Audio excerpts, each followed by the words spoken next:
Holden. It's JSU. It's Tony. And it's the Run Pure MLB DFS picks Thursday, May 20th. The final countdown. We got the big guys here on the show once again. It's good to see that JSU is still standing after last night. No pun intended there. And then, Tony, wonderful to see you too. JSU, how are you feeling? I woke up this morning. The first thing I see in Discord is you told your girlfriend she's worth like $200. I mean, what is going on with you, man? You're losing it.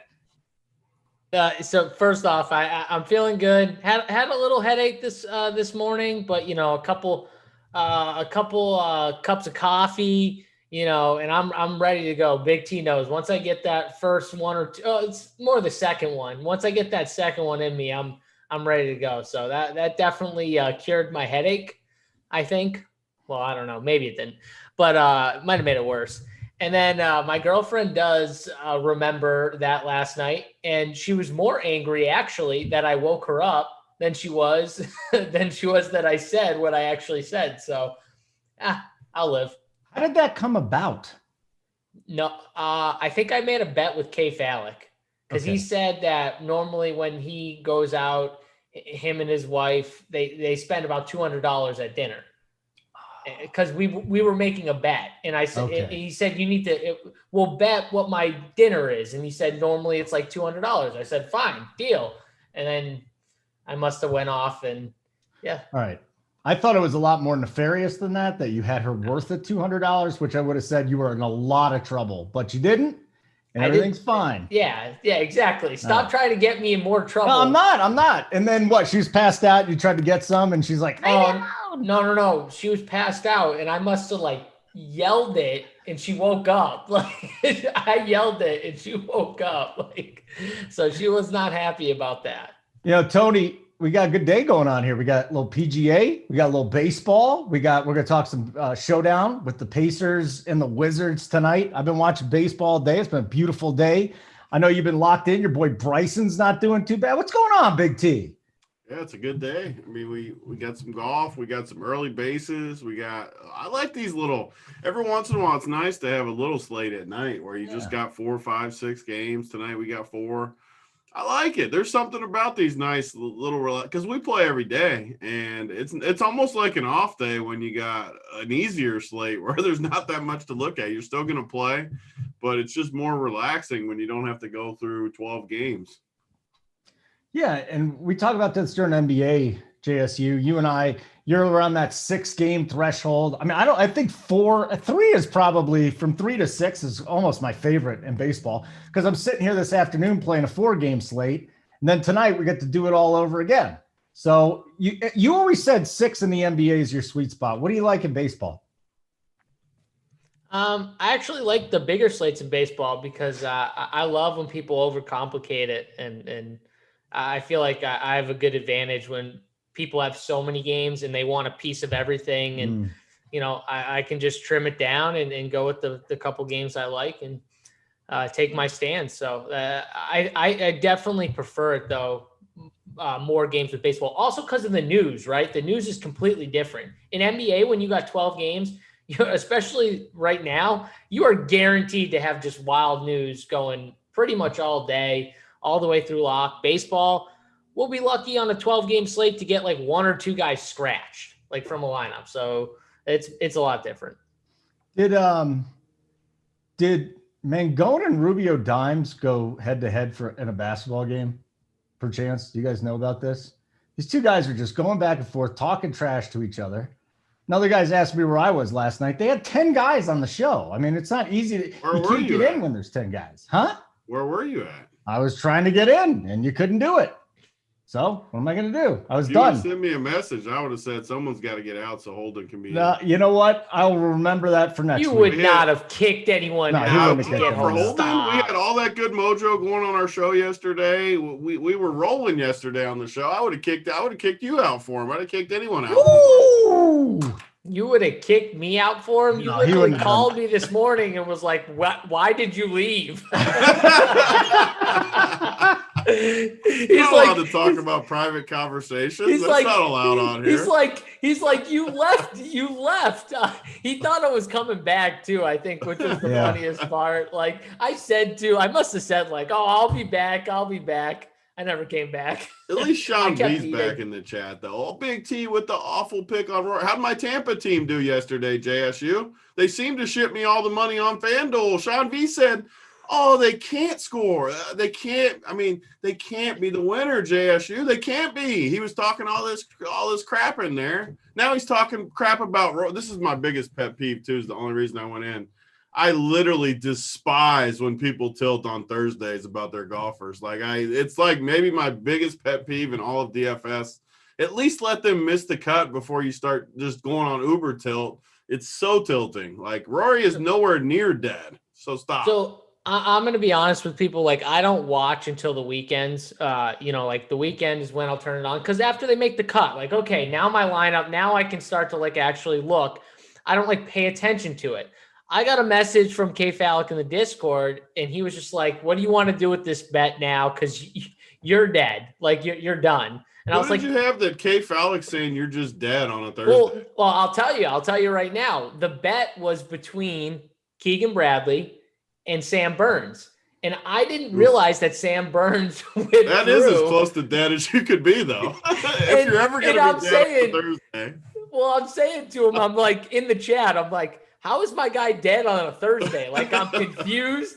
And then I pull it up and I just see, oh, Sam Burns withdrew. Yeah. Okay. I mean, I don't usually ever bury someone on a Thursday, but that's as close to dead as you could be on a Thursday between those two. And K Fallick, tell him what I said in the chat. Tell him exactly what I said. I said, no, K Fallick, you won the bet. I'll pay up fair and square. Doesn't matter how it happened. Your boy beat my boy. JSU pays up. So next time K Fallick goes out to dinner with Mrs. Fallick, I will be paying for dinner. The best thing is he lives in Nashville, though. So it's like, it's so cheap.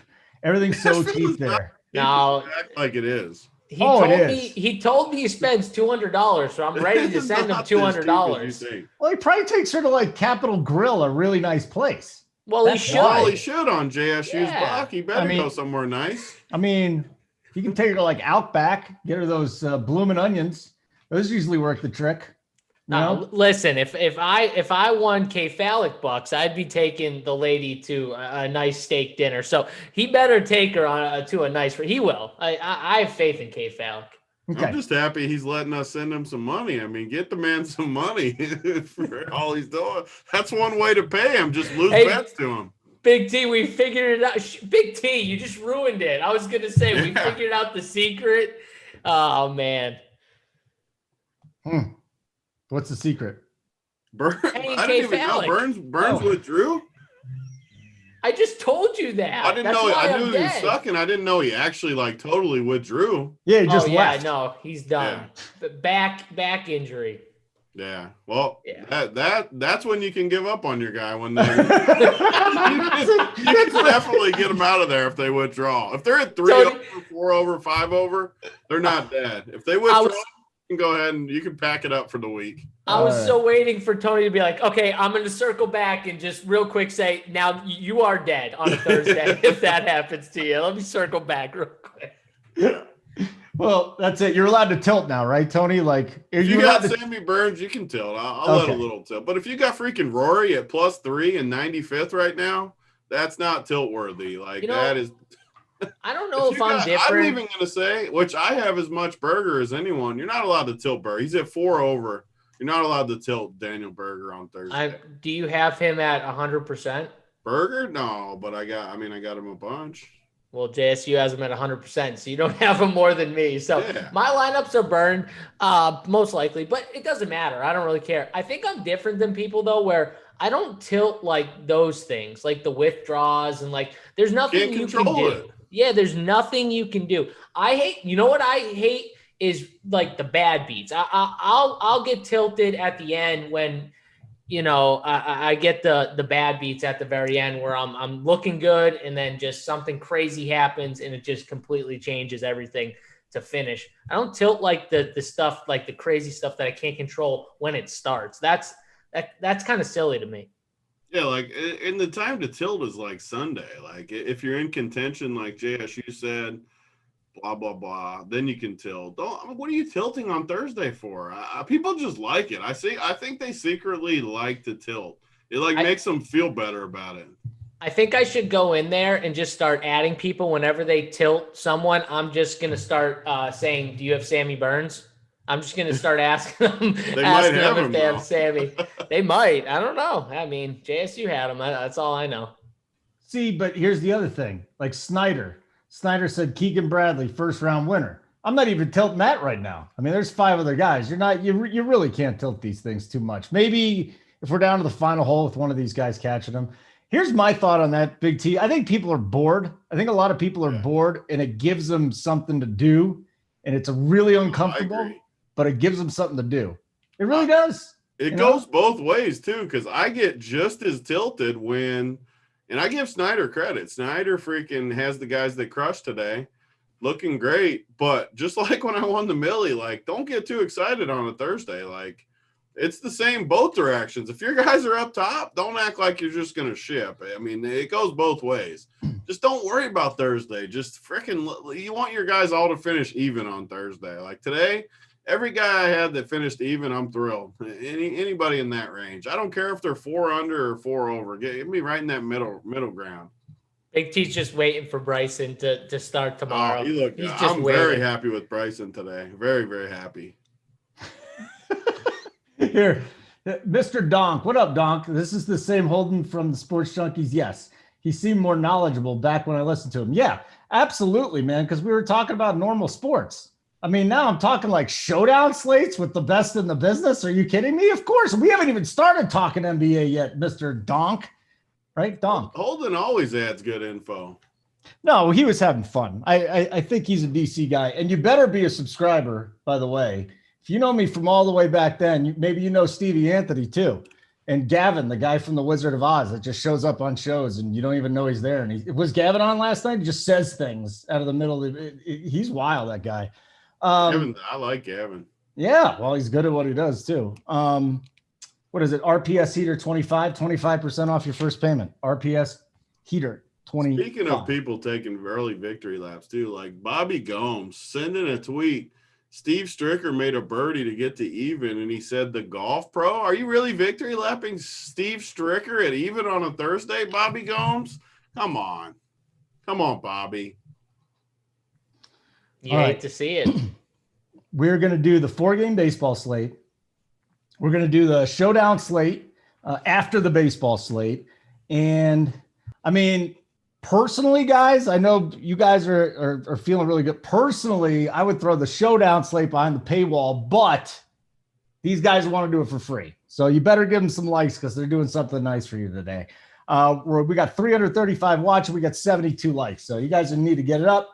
Hit like, RPS Heater 25% off your first payment on your monthly subscription. How about some baseball? Want to do a little baseball? A little 4-game slate tonight?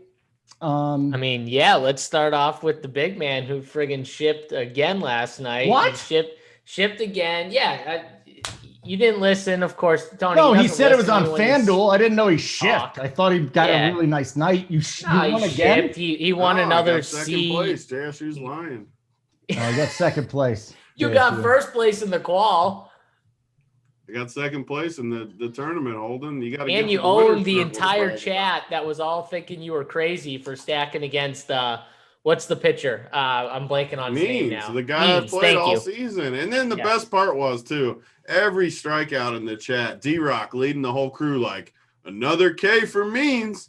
Another K. They were in there just rooting it. Tampa Bay with a 9-piece. Joey Work owes me. You remember that on the show yesterday, Holden? Joey Work's paying that $500. That's what he's doing. Joey, get it together, Joey Work. Right now, he's probably. I don't know. He's probably done with this Houston-Oakland game. I need another run. No, he's doing the damn wedding today. He was orchestrating it or whatever the word is. What's it? The aficionado or whatever it is. The officiant or whatever. The officiator, like he was the. He was the person like getting them married. Yeah. He was on the golf show with us at 3 a.m. and he had to do the wedding today. Yeah, that's the kind of guy Joey Work is. I give him respect for that. That is the last guy I would think that would officiate a wedding or whatever the hell they call it, but good for him. Way to go. There's only 8 pitchers tonight. I don't even see David Price on here. JSU. It is. He's in there now. Okay. DK added him. He's 7K on DK. I mean, I don't think he's in play at all. No. Like not even close. It's a bullpen game. Yeah, exactly. So really, there's only so many pitchers that are even in play. Like the Dodgers guys are out, obviously, because of the bullpen game. It's going to come down to the bats for me to get different or to get real different. Because these pitchers, I think maybe there's one guy that's going to be really popular who you could definitely stack against. But there's also reasons to play him on the other side. So we saw it this morning where Melee, however you say his name, was the highest owned pitcher on the slate pretty much, or one of the two. And he goes out and the Giants put up a bunch of runs. And I got to give our boy JT Hayes credit. He was one of the only people I saw in the Discord chat talking up the Giants stack, dropping cores. I think he had Cueto too as one of his pitchers. So I got to give our boy JT Hayes. He killed it. He got some of our members on the Giants stack. So shout out to him, because that was a really good call. He called it in the morning. So really good. If you're not a member, join it. Did you want to talk more about? I want to talk about Sean V some more, because Means didn't give up 3. He gave up 4. The dude gave up 4 runs. So stop saying he gave up 3. The team scored 9, which is a boatload. Means gave up 4 runs in 6 innings. Like, is that good? Like, what are you proud of there? I don't understand. They said they wouldn't score 3 runs. The pitcher gave up 4 in 6 innings. That requires an L to be taken, Sean V. JSU. What's the argument? I don't understand it. There is no argument. What are we argument. arguing? There's no argument. Because he keeps chirping in the chat saying he only gave up 3. No, he gave up 4, and they said the whole team wouldn't score 4. So it was 6 innings. Right. He gave 4 runs. Like, I don't understand. Yeah, it was 3.5, right? It was 3.5. 1. He gave up 4. Pitcher gave up more than that. And then they scored. How many runs did they score? 9. Take the L. What are we doing here? Stop it. And A-Roz, the guy I was talking up, hit 2 bombs. 2 bombs on top of it. He had him on his team too. Mancini hit another bomb today for us too. Yeah, he's getting hot. We gotta ride the Mancini wagon. Yep. But yeah, I mean, you got to take the L. Stop it. Sometimes I swear people just want the arguing back and forth, and especially with Big T, because Big T loves he gets in the chat and he gets them going. But sometimes you just got to put some respect on his name and just say, Big T, you got me. I'm coming. But you could come back again. You could come back for Big T today and say, Big T, I hate your take on it was this pretty pitcher. Good earlier today, though, because I said to fade Melee and to play the 2 pitchers in the Yankees game who both mowed. It was an easy shipper. Not a shipper. I shouldn't say shipper, but it was an easy. Did you have profit. Giants?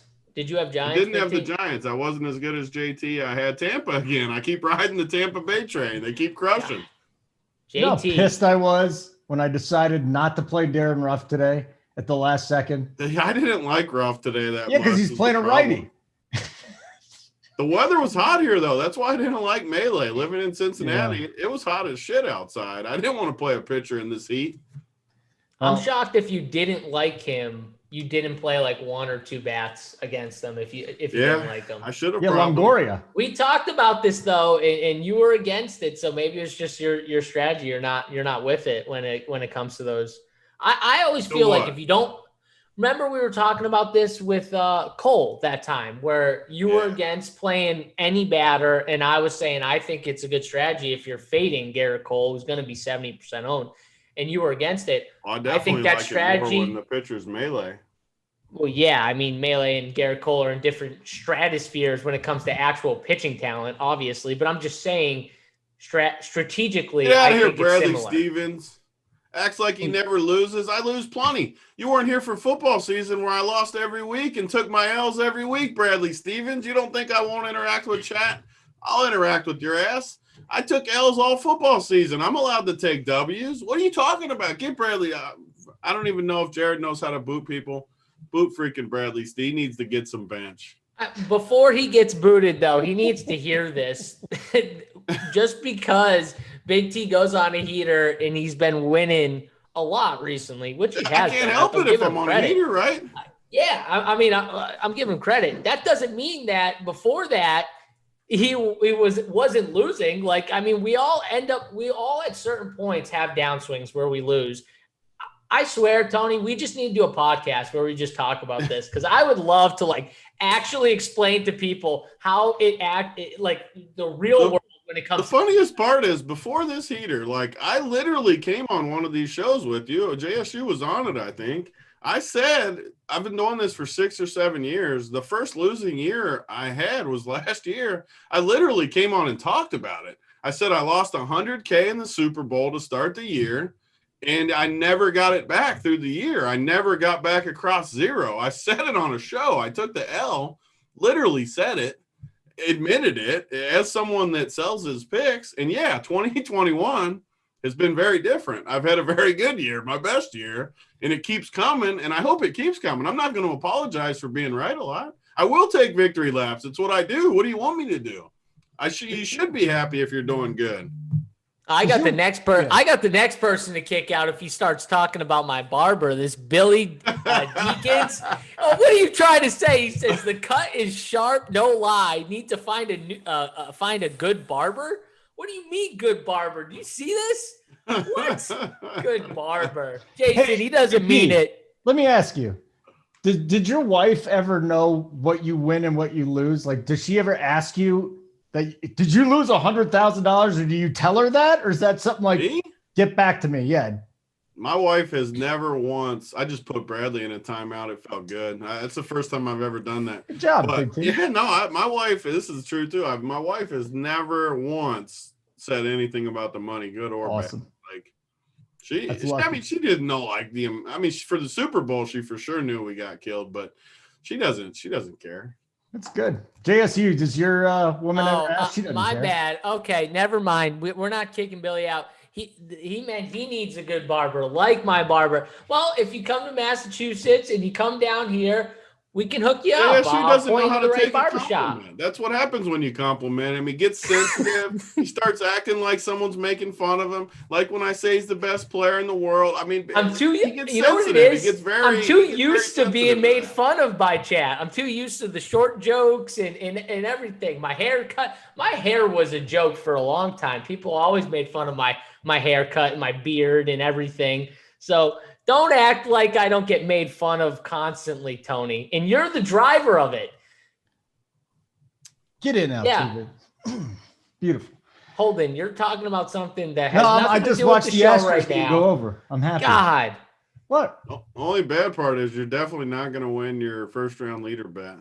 That's done. That sucks. Not totally done. There's 2 holes left, but it doesn't look good. Who is it? Connors? Up 2. Is it Connors? He's up 2 though. Son of a bitch. Now, Josh, that's more like it. JSU can't read or pronounce. That's better. See, that's what I expect from chat.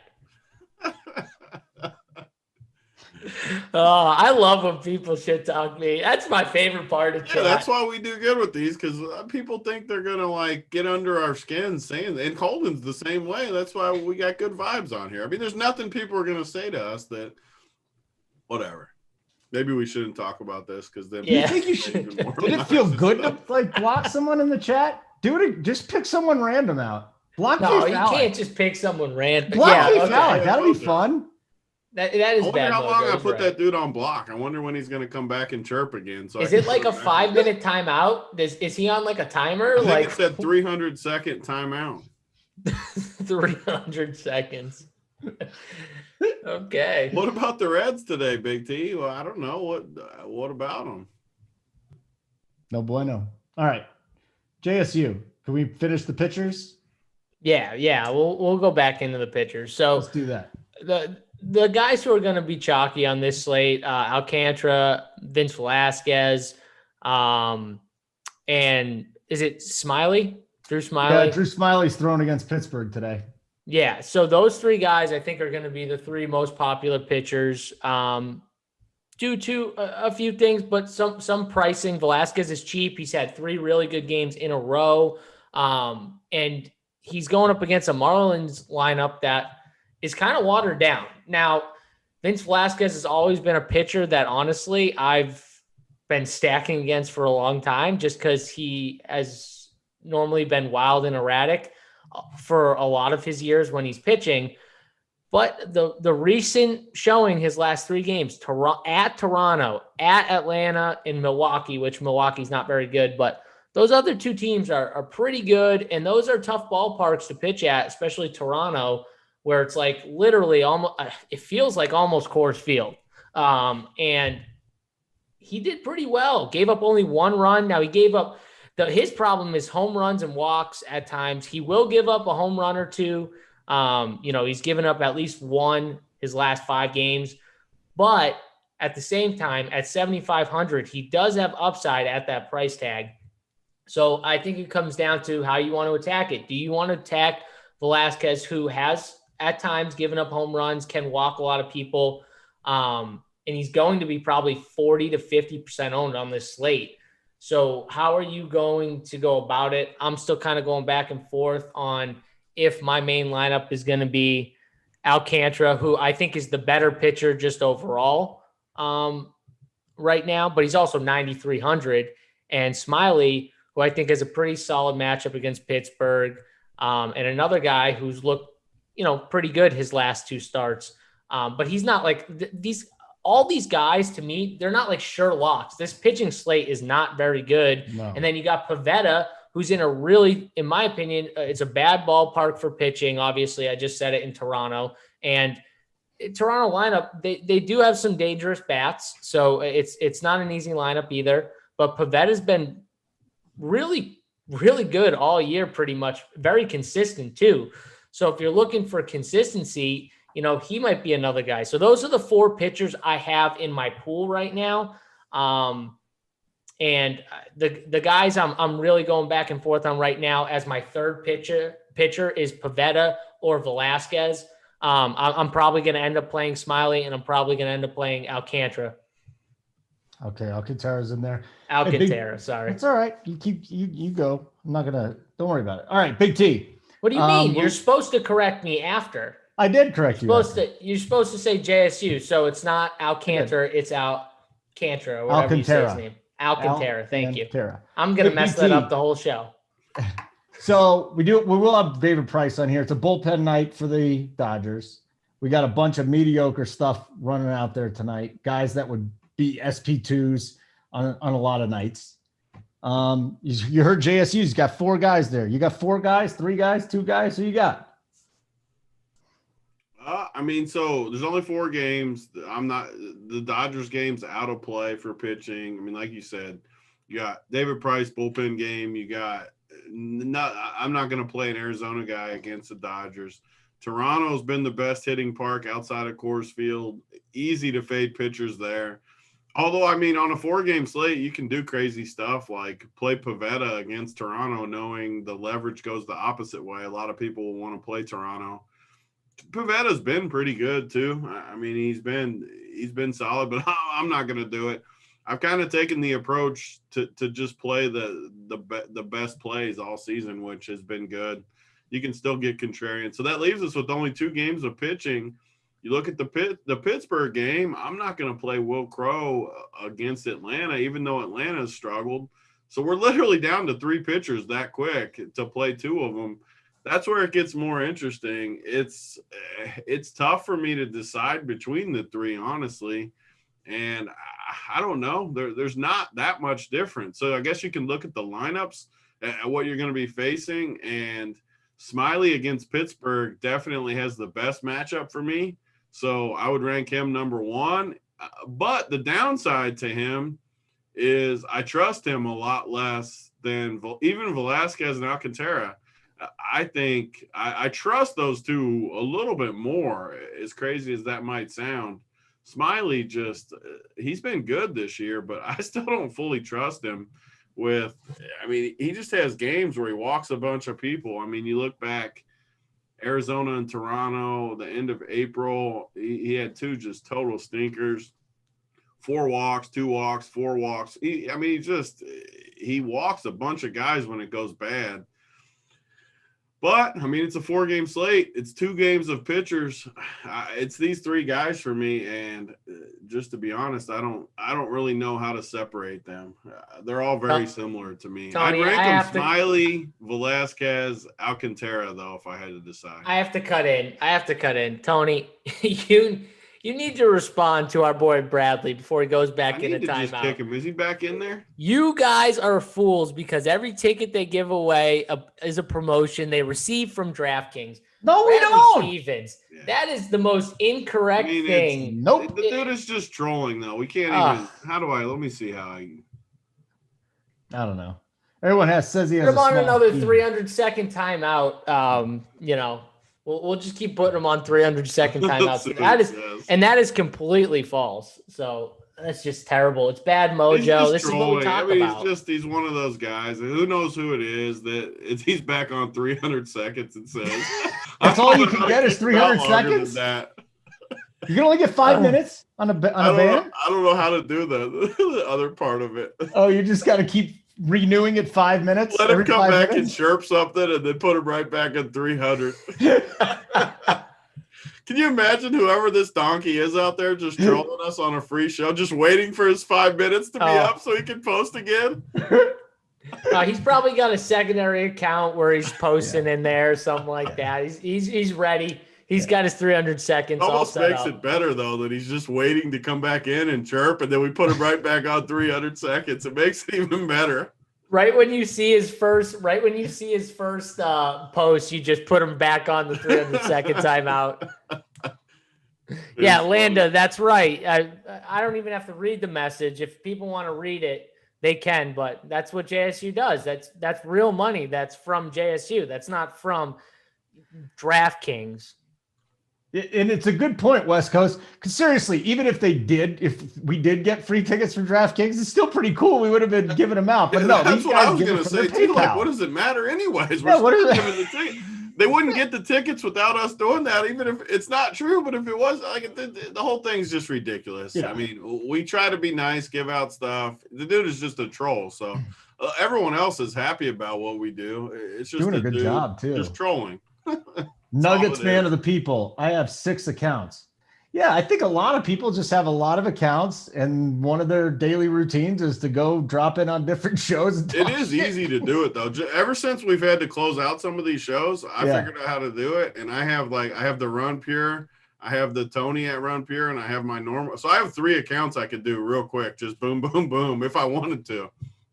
Really?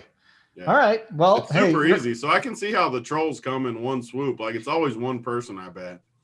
So we got 419 watching, 139 likes. Hit the like button. Come on, guys. Let's go. Let's get it going.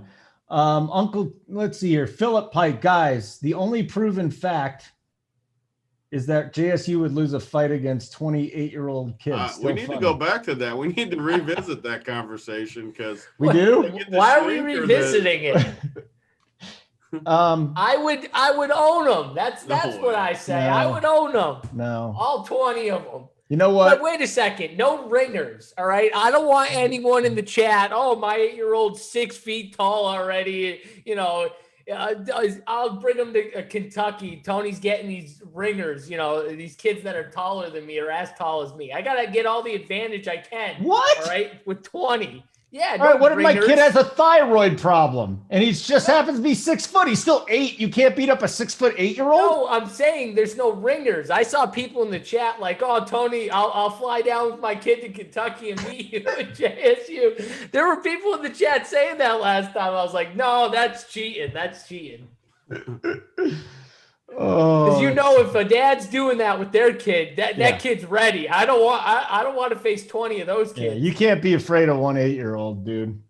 Not 20. Yeah, but you're singling out the one dangerous one. Just take the 19 out first, and then focus on him. What if there's 20 of them? What if Tony just picks 20 of them? They all fly out. So you're admitting those 20 kids. You're admitting you're afraid of 8-year-olds. Which is just fascinating to me. I want to know what the number is of actually that he thinks he could beat up. 20. Yeah, there's no way. Why? They're vicious, what are they going to do? What are they going to surround me? And like what? Yeah, what they're going to surround you and they're going to swoop in. What do you mean? Yep. They're going to They're going to eat coffee grinds first, and then we're going to give them like a ton of sugar. And one kid again has a shank, and another has brass knuckles. And you're going down. So how long for it to be a success? Like, or how long do you think I would last then? Because you think I get owned. How long do you think I would even last? I mean, until they got on top of you. Like, when I would lose. Like, I'd be rolling around. They'd all be a dog pile on you, and you'd lose. How long? A minute.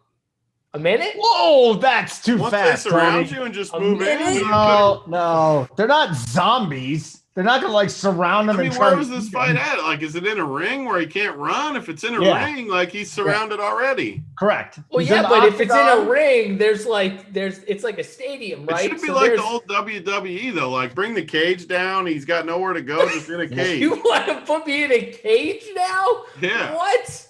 No. No. See, that's what I was saying yesterday, Tony. That the kids would be in a cage, and they get all angry, and we'd let them out. And then so we got to put both of them in a cage, the 28-year-olds and JSU. So we let them out of the cage together.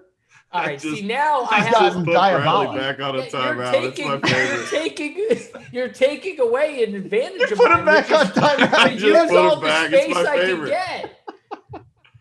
It's my favorite part of any show I've done. Just putting him on a timeout. I don't even want to kick him out at this point. I want him to come back in every 5 minutes and say something. 20 Bradley Stevens, JSU would own him. Own him. Oh, that's right, McLongrod. They did have the stepbrothers. Those kids were like middle school, though. Those kids. And there was like 4 of them. Yeah. It wasn't good either. JSU, I mean, they bite, too. 8-year-olds also bite. I think people are there's just a lot of weird stuff they do, man. I remember when I was a kid, I bit my brother. I mean, I might think that JSU might last longer than Holden in that scenario. What's the scenario? Holden with the few ladies on the bench. Dude, I'm telling you, I lasted 30 minutes. Brandon McNair. Imagine being JSU seeing 20 dudes taller than you coming at you. They're 8 years old. Oh, it's just too good. I know. It's a lot of fun. We do have time, though, to lock for baseball. And then we got a little showdown action, too. Let's try and talk a little more baseball, and then we can go back and let me know when, what's his name? Bradley is back? Is that his name? 5 minutes. Yeah. When's 5 minutes up? He's Let's got do 5 it. minutes. Get the Bradley timer. Stick around, One more Bradley. pitching note, too, just to talk about the actual slate. But this dude that should come in after David Price, how do you say this dude's name, Holden? Yeah, you did a great job. Does that mean you don't know? I have no freaking Uceta Uceta is 4K, and he went for 12 last game. I don't know. I've seen crazier things than a 4-game slate without much pitching where you play a dude like this.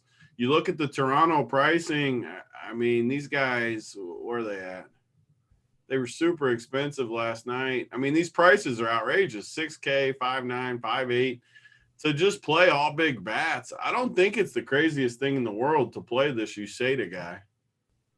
He's always been a strikeout guy in the minors. No one's going to own him. No one's going to really go that route either. It is kind of interesting. Could get blown up. Like, none of these pitchers are safe. If none of these guys get 20 and he gets like 10 or 12, you are sitting huge.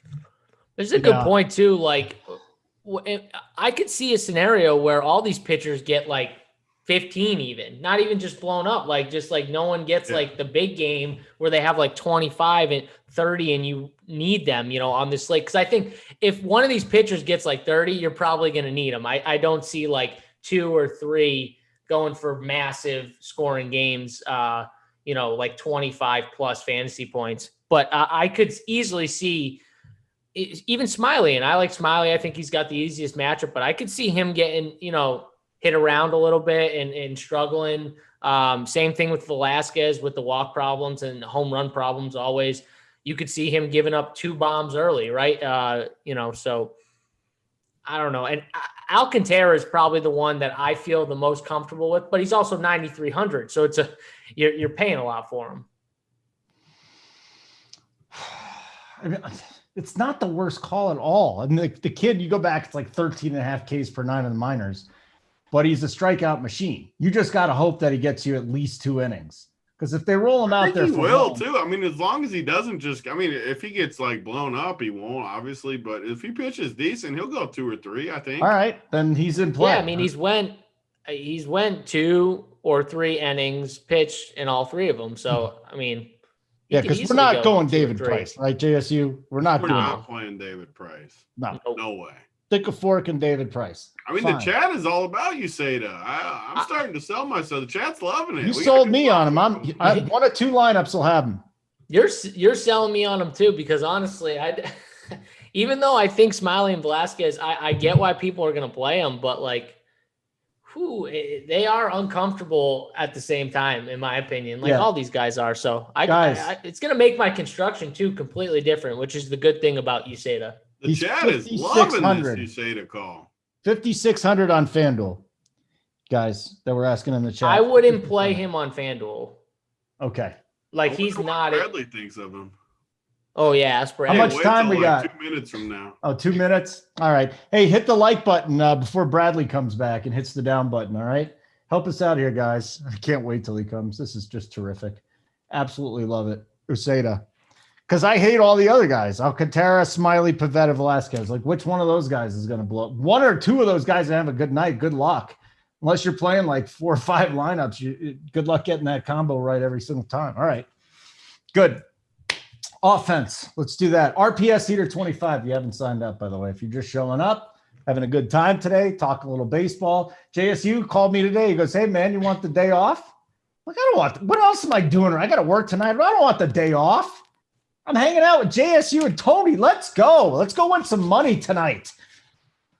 All right, back to business. Catcher. Just played Jacob Stallings, and that'll do it. He's facing a lefty against Smiley. Even if you're Jacob Stallings is my guy, guys. It's my edibles play of the day. I'm putting it out there right now. He's hitting cleanup for the Pirates. He's the only one that can hit. But Jacob Stallings out there is a nice little platoon. We got Will Smith. We got Dalton Varsho.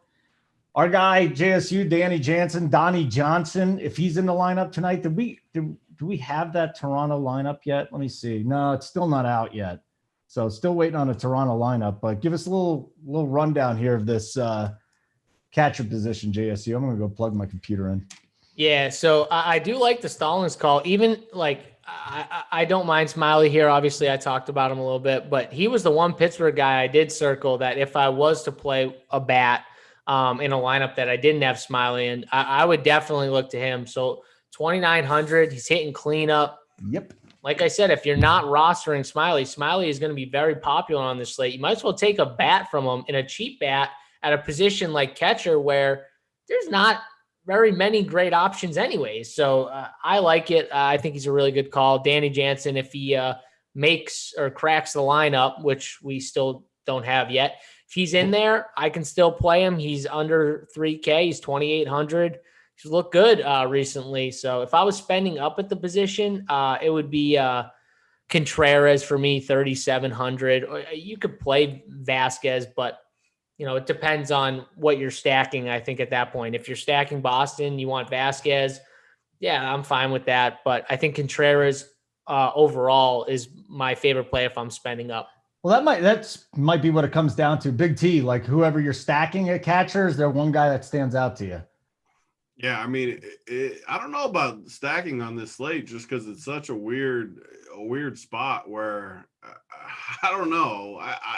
Obviously, if one of these teams goes off, you're going to need it, but I don't necessarily see it. We've kind of had some success with not stacking this year. I'm a stacker. I've pretty much stacked every day, even through the talks of not needing to stack. But today could be a slate where, especially if we play the 4K dude, where you can filter in some good bats. The weird part about these other pitchers is they're not cheap on DK.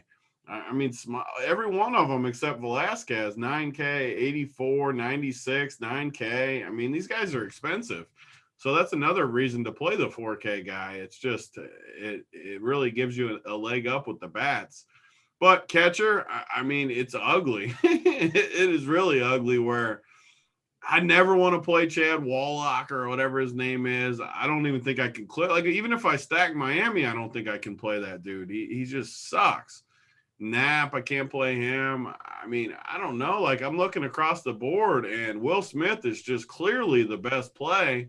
To me, I guess Vasquez, I would have to put Vasquez in there too. But this is the advantage to playing the 4K guy. You can pay up for one of these good catchers, and man, you have so much better of an option playing Vasquez or Will Smith over some of these just crappy guys in these other games. I mean, Jacob Stallings is hitting in the 4-hole. I like the leverage against Smiley, but isn't he that dude that hit a bomb for you that day, Holden, when you were talking him up? That's my boy, Stallings, man. He's your guy is Galvis. My guy is Stallings. Maybe we need to play him then. We got good mojo going. Should I play him? Sure, play him. I want to. You're playing him too? Like playing some Pittsburgh guys. Drew Smiley, he's going to be owned, and man, he's got killed at times. The problem is, God, when you look at this Pittsburgh team, it's tough to start clicking names. I mean, this lineup is as bad as it gets. Who do you feel good about rostering besides Jacob Stallings, the hero? That's why you go Smiley. That's why I said that was the one Pittsburgh bat I looked at and I could play. Seriously. I mean, it is real ugly. I mean, it's bad. I mean, it's catcher. And then we got the Pittsburgh lineup. I don't know what's uglier. Probably the Pittsburgh lineup is uglier than the catcher Pittsburgh position. lineup is definitely uglier. Yeah, it's pretty nasty. But again, JSU, we go back to the pitching. You just look at every place you can make an argument against these guys. Like, I think I got to play Drew Smiley. You got to play Smiley, right? But Crow could get eaten up by the Braves. The Blue Jays, Red Sox. The wind was blowing in last night, and then in the first inning, it just decided to blow out. So I thought I saw 3 fly balls that probably had at least 30 feet added to them go out of the ballpark. So who the hell knows what's – and it's hot down in Dunedin still. Marlins and the Phillies. I mean, I guess Alcantara, Velasquez. I mean, we talk about him again. I can't. I hate that game. Like, yeah. It's a rough one. It is a rough one. Slates like this where you can muck it up a little bit though, and I don't know. Like, I always just fade stuff. Like these batters in the Philly game, I don't see it. Like, I'm not going to play any of them. I don't know. Which tells me maybe I should just play the pitchers in these games because I don't like any of the bats really against the pitchers in there, and I don't like the Pittsburgh bats. So that's the 3 pitchers we were talking about. Maybe the pitchers are better than we think just because I don't like the offenses in these spots. So that's sometimes how I work through slates. I mean, if I can't talk myself into these bats, maybe I should like the pitchers more than I do. Like Alcantara, what am I scared of in the Philly lineup? My boy Brad Miller is good against righties, but Odubel Herrera's in the 2-hole. I don't know. Like, I'm not scared of this Philly lineup. No, especially not that bottom of the lineup. Ooh, that's rough. Yeah, it's like, awful. I love the one Miller, thing. Like, he sucks. The one thing I'll say, though, is like if I was going to play a bat from that game at all, it'd be against Velasquez because he does give up home runs, like for sure. I'm not going to attack Alcantara. Then who do you play? Like, who do you play from Miami? These dudes suck. That's what I mean. Their lineup is so watered down. I said that in the beginning. No Jazz. Duvall's out of the lineup. No Jazz. It's just no Jazz. What are you doing? I mean, and even Aguilar just went into hiding, man. Like Aguilar. That's who I would play because his price went from. I know. I know he hasn't looked at, but he was $5K and now he's down at 4,200. That's the guy I would play. You want to talk about massive power? I mean, that's who you want. If I'm going to play a Miami guy, it's probably him or Brian Anderson, just because third base is so bad. If you're spending down, there's like 2 options. Definitely a challenge we got here. I mean, that's it. Aguilar. Literally, that's it. I just don't see anybody else I would consider playing. Brian Anderson, probably not. All right.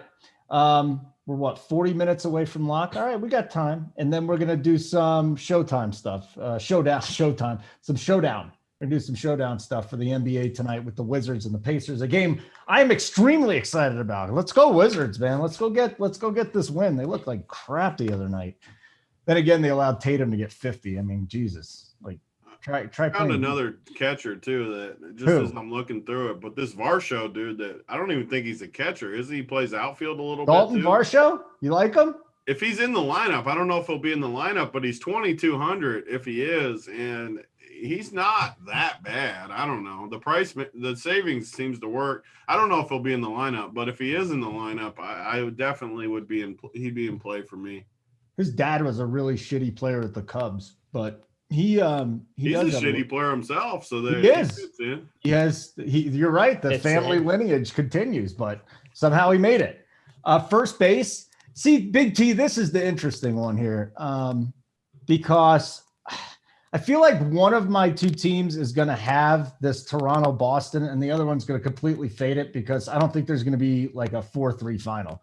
To me, it's really, really low scoring, or it's just going to be super high scoring. And Pavetta throws enough fly balls to where Vladdy's always going to be in the mix, but I think Vladdy's probably going to be up there. Freeman is going to be very popular, but we get back into this. It's just a bunch of guys. So maybe Max Muncy is the play.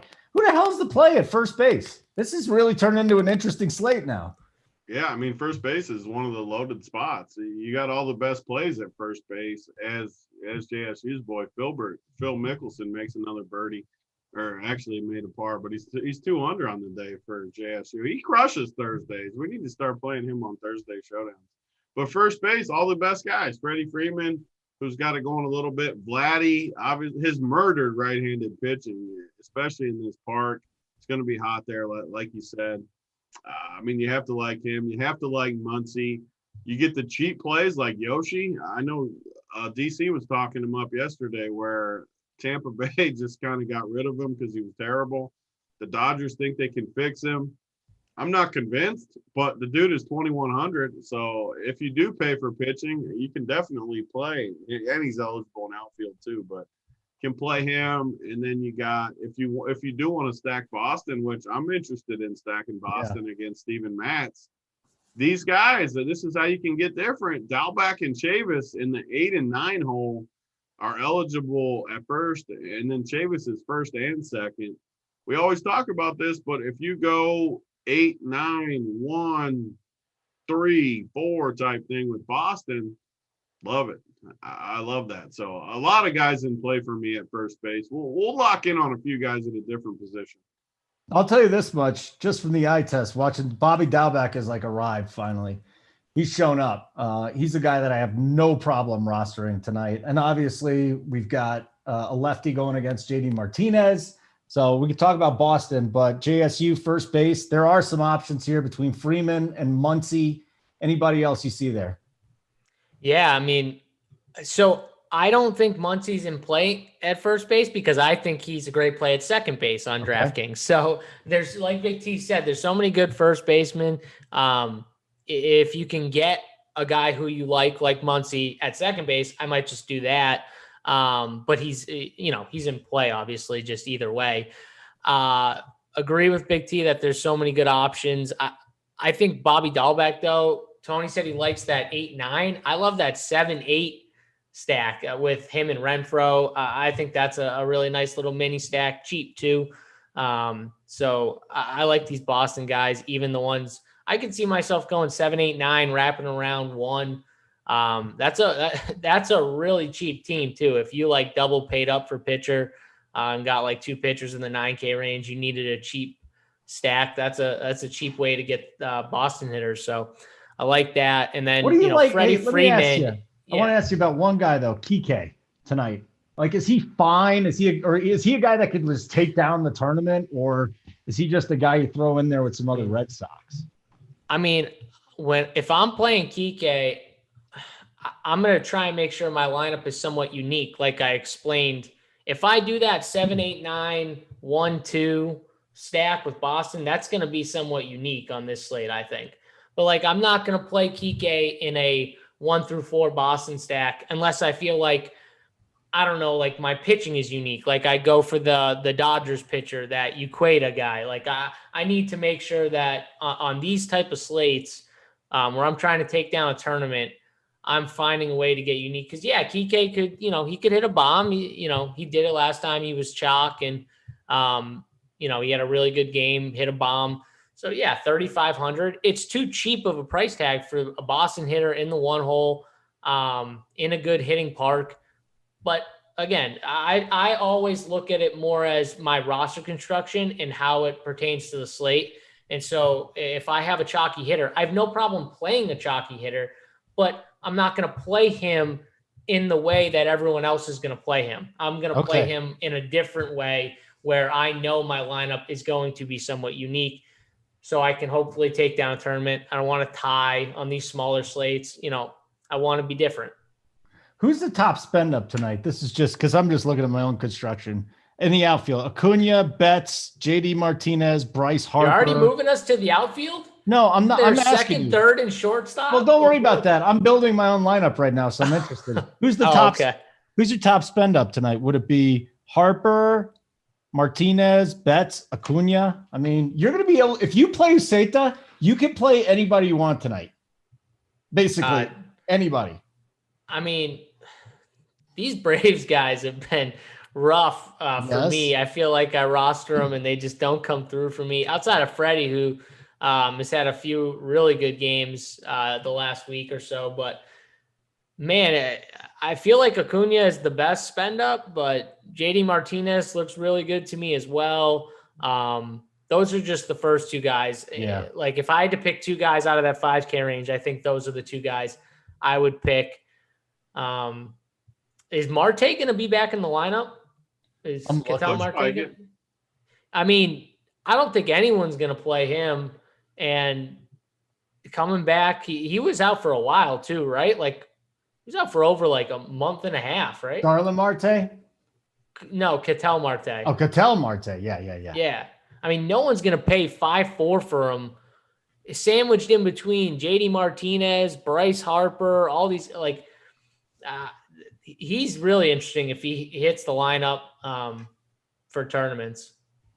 Ketel that's, I mean, literally, I just, and you saw me, I literally went over his name. It was Acuna, Betts, Martinez, Harper, and Marte's right above Harper. We're just so used to him being out. He's been out for so long. I don't think, if he's in the lineup, I think he's an interesting tournament play for sure. Okay. Tony, so we're done with first, right? Let's move on to second base now. Again, I think Kike is going to be chalk over there. Muncy has got to be in play. I don't know if you guys are going to bring up Marcus Semien tonight. He might. He is just unconscious. The last time this season, it wasn't that long ago, that I saw a guy hit like this was Hunter Dozier. Like, remember when Dozier a couple weeks ago just couldn't – they can't get Semien out. Last night he had a base running error that really screwed the Blue Jays early. But what you got here? Second base, Big T. Yeah, I mean, it's the both guys, or I guess everyone in this Toronto game, Semien, Kike, and Michael Chavis, depending on where you go with the rest of your build. Semien, obviously, if we're playing the 4K dude, makes a lot of sense. He's been crushing. He was on my winning team last night, so I got good mojo with him.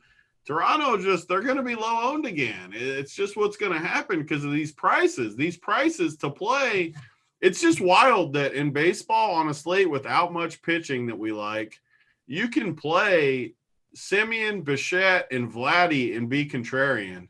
Like, that's crazy to me. And that's why I love baseball, because people are not going to play those guys together because of the prices.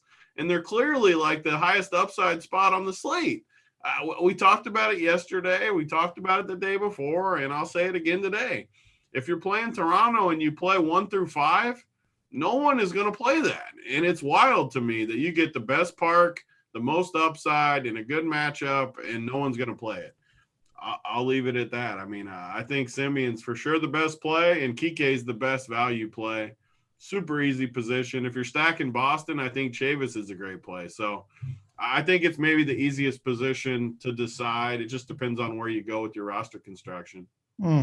Do we have Chavis tonight? Let me go check that real quick. Yeah, he's batting ninth. All right, very good. JSU, second base. And then while we're at second, just go on to third. Second and third. Yeah, I mean, Big T talked up, two of the best plays in the ranges. I put Max Muncy right up there with Simeon. Like I said, second base eligible. You can play him at first as well. But I think those three, Simeon, Muncy, and then Kike for cheap, are clearly the three best plays at second base. I agree 100% that it's a simple position for me on FanDuel. Again, Marte is second base eligible on FanDuel, so he's another guy I would throw in there on FanDuel. Not eligible on DraftKings, only outfield eligible, but on FanDuel, second base as well. Third base, to me, I really don't like third base very much. You got Austin Riley, who I think point per dollar, like I think he's the best play when it comes down to like from a price standpoint. So he'd be my favorite, like spend down. And then if I'm spending up, I mean, I do like the Boston bats. Maybe some people fade Devers, or not as many people add Devers to their Boston stack because it's a lefty-lefty game. We know people somewhat shy away from those matchups, especially when you're talking about spend up guys. So Devers might be the guy I end up spending up for if I spend up at this range. I might just go down to a guy like Riley, or like I said, if I don't play Velasquez, Brian Anderson is also cheap, 3K, and does have power. He does have power. Yes. Yeah. But my question is, does Big T play Brad Miller at third base tonight? So the team I just built, because I was playing around with it like we always do, playing around with combos. I was seeing if I played the five Toronto guys I was talking about, 1 through 5. The guy that fits great is Brad Miller with it, because you need a third baseman. Third base is a weak spot. I don't love Brad Miller, but he fits the roster construction great tonight, where I think he's always hit right. He's good. I think you could even play him with Alcantara. Ooh. And that would really get different. If Alcantara mows, Brad Miller's the one that does the damage. You're different right there. So I don't mind Brad Miller at all. What do you think there, Mr. You said no, didn't you, JSU? I mean, he's cheap. I'm not going to play him, though. No, I have those other two guys, Brian Anderson, Austin Riley, and Brian Anderson ahead of him. Okay. I don't blame you for that. Well, I actually and another route you can go with a build like this, if you play Stallings, you can definitely play Eric Gonzalez for cheap. He has always hit lefties decent. I don't know. He's a bum, but he's 2,600. He fits good with Stallings, so I don't mind that. He's a bum. Yeah. You don't hear that. Two words I don't hear anymore: bums and stiffs. That's a nice. That's a classic Big T take. He's a bum, but yeah, he's okay. He's all right. He's all right. We'll take him. Outfield guys, a lot of options. I mean, we're just talking about Acuna, Betts. We've got Bryce Harper. We got anybody you want, basically. You could take any of the Red Sox guys at the bottom of the order that you guys were talking about. The Braves. There's JD Martinez. There's Ketel Marte, like JSU said. JSU, outfield. What's the pool tonight? Yeah, I mean, the top tier guys, I kind of already discussed them. The three guys that I'm going between, Acuna, JD Martinez, and Ketel Marte, if he hits the lineup. Right now, I think I'm going to go Martinez. I think I like the Boston-Toronto game just a little bit more. So I think I have Martinez number 1. But I have no problem if anyone has Acuna. I think he's a great play as well. Those are the two guys. And then, like I said, if you want to get really different, no one's going to play Marte at the top. In this mid-range, or a little cheaper than that, Hunter Renfroe, 3,700. I like that 7-8 with Bobby Dahlback, who's cheap at first base. Let's see. Kike is a guy. Kike is going to be very popular again. Again, if you're playing Kike, I would just make sure your lineup somewhere there's even if it's just like having two guys that are one-offs that are just, are going to be lower owned, like 5% owned, like just somewhere where you have some differentiation.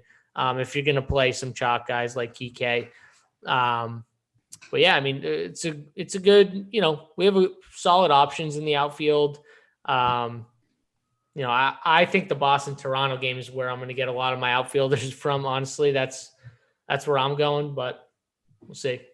So again, it seems like Kike, everybody's talking about Kike, and I'm not seeing it, JSU. Tell me, what am I missing here with Kike? Please let me know. Well, I mean, here's the thing too is, Verdugo has the lefty-lefty matchup, but you could just play him over Kike. You could build a lineup, and then instead of putting Kike in there, put Verdugo in there. There's a $300 difference. Hunter Renfroe, same thing. You can build a lineup out. You like Boston. You got one outfielder spot left, and you got those three guys. You can play Hunter Renfroe over Kike. Like, that's just stuff that a lot of people, since they'll have the money, a lot of people are going to get that guy in the one hole. It's 3,500. He had a really good game last time out. So recency biased, hit a bomb too. That always helps.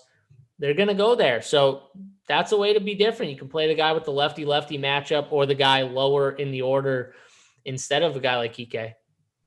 Okay. Hey guys, like button. We're almost at 200. We're hanging out here. We're doing it great. I skipped shortstop. Did I really skip shortstop? Did we want to talk about shortstop? That's the real question. I probably did skip shortstop, by the way. Thanks for giving me the heads up there. We'll get back to it. I don't blame you for skipping shortstop. Just play Gavin Lux and move on. Big T, outfield. What do we got? Yeah, I mean, the Toronto-Boston game has a lot of the guys. I mean, I'm looking at anywhere else.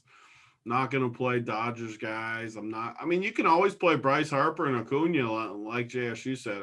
You can always play those guys. I'm not going to play them tonight, though, just because I'm going to focus more on the other games. I'll play these Toronto guys. I'll play the Boston. Like, I'd rather play – you're only going to be able to play probably one stud outfielder. I'd rather play JD in this spot than the other two guys.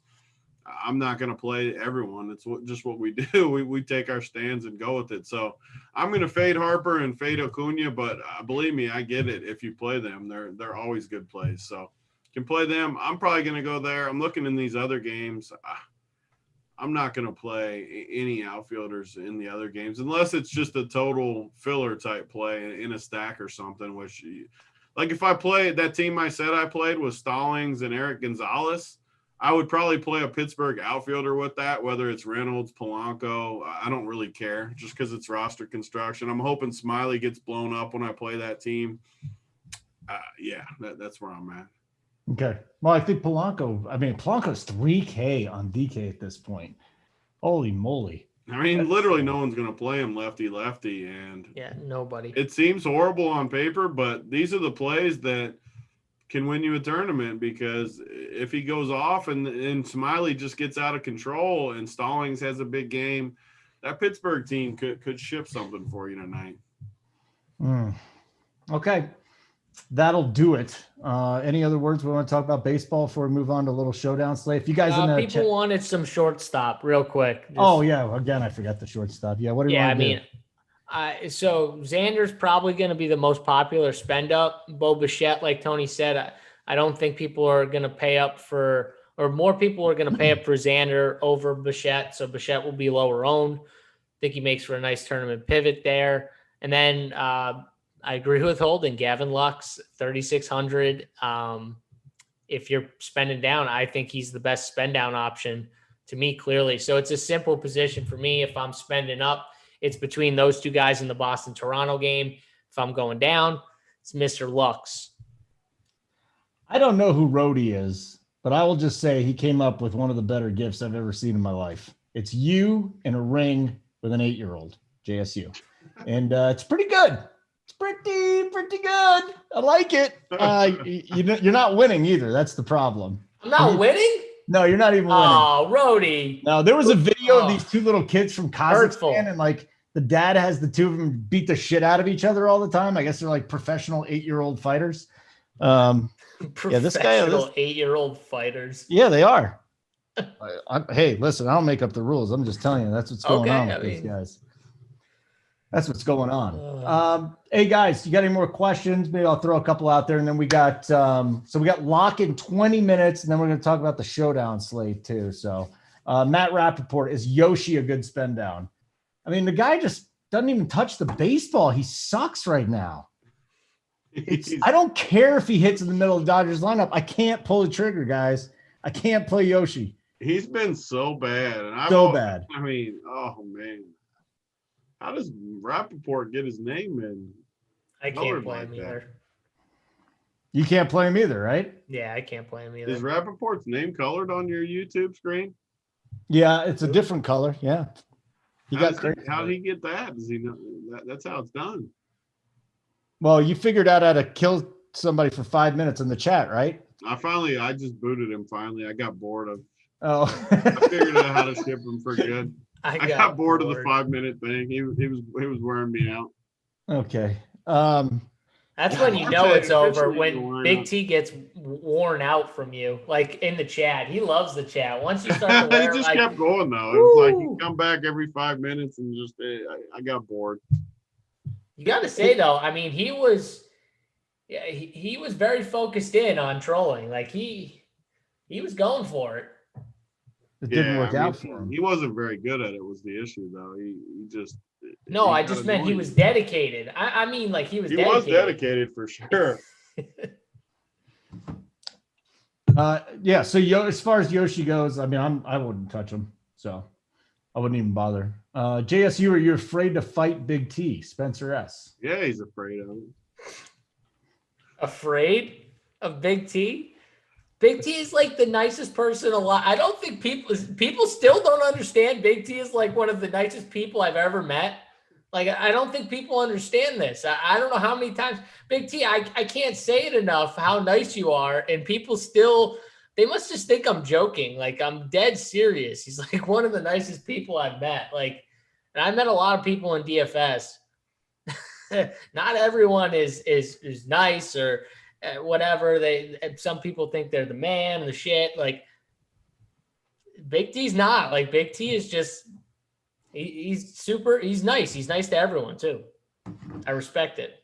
Sorry, buddy. You're not going to get the fight that you want. It's just not going to happen. And what is Titletown complaining about that Big T's jealous? What is he jealous about? Of the dude's name being colored. I want to know why his name's colored like that. I am jealous. You could do it. Go into your settings. How do I do it? Just go into your settings. Let's see you settings do it. I and want do you what? to do it. Huh? Like, what does he do when he goes into his settings? Like, Yeah, you show me how you do it. Settings. Type in there with your name colored. Yeah, I'll try and get that done before the end of the show. Let me see if I can do it. All right. Yeah, go do it, Holden. Let me see if I can do it. You know, me and Uncle T, if we were together, we would easily be able to figure this out within the next day or so. Uncle T, it took him like 40 minutes to figure out how to change his name on YouTube. What do you mean? What do you mean? That's why I said it'd take us a day to figure out how to get through it, to figure it out. Yeah. Oh, we got hold on. The lineup came out for the Jays finally. Okay. Oh, it looks good. Put my cores up too. Beautiful. Cores have been up. Here's the Blue Jays lineup. Semien, Bichette, Guerrero, Teoscar, Grichuk, Biggio, Espinal, Donnie Johnson, Jonathan Davis. Yeah, so it'll just be Jansen and Stallings for me then. But just, hey, last thing. Who's your favorite stack of the night? I like this Toronto. I like this Toronto. Toronto? I like this in game Boston. stack of this Toronto game. It's 4-game slate, but man, it's tough. I like the Boston, the random stack, and I like the good Toronto guys. So I just don't love the offense in Philly. I don't love the Arizona game offense.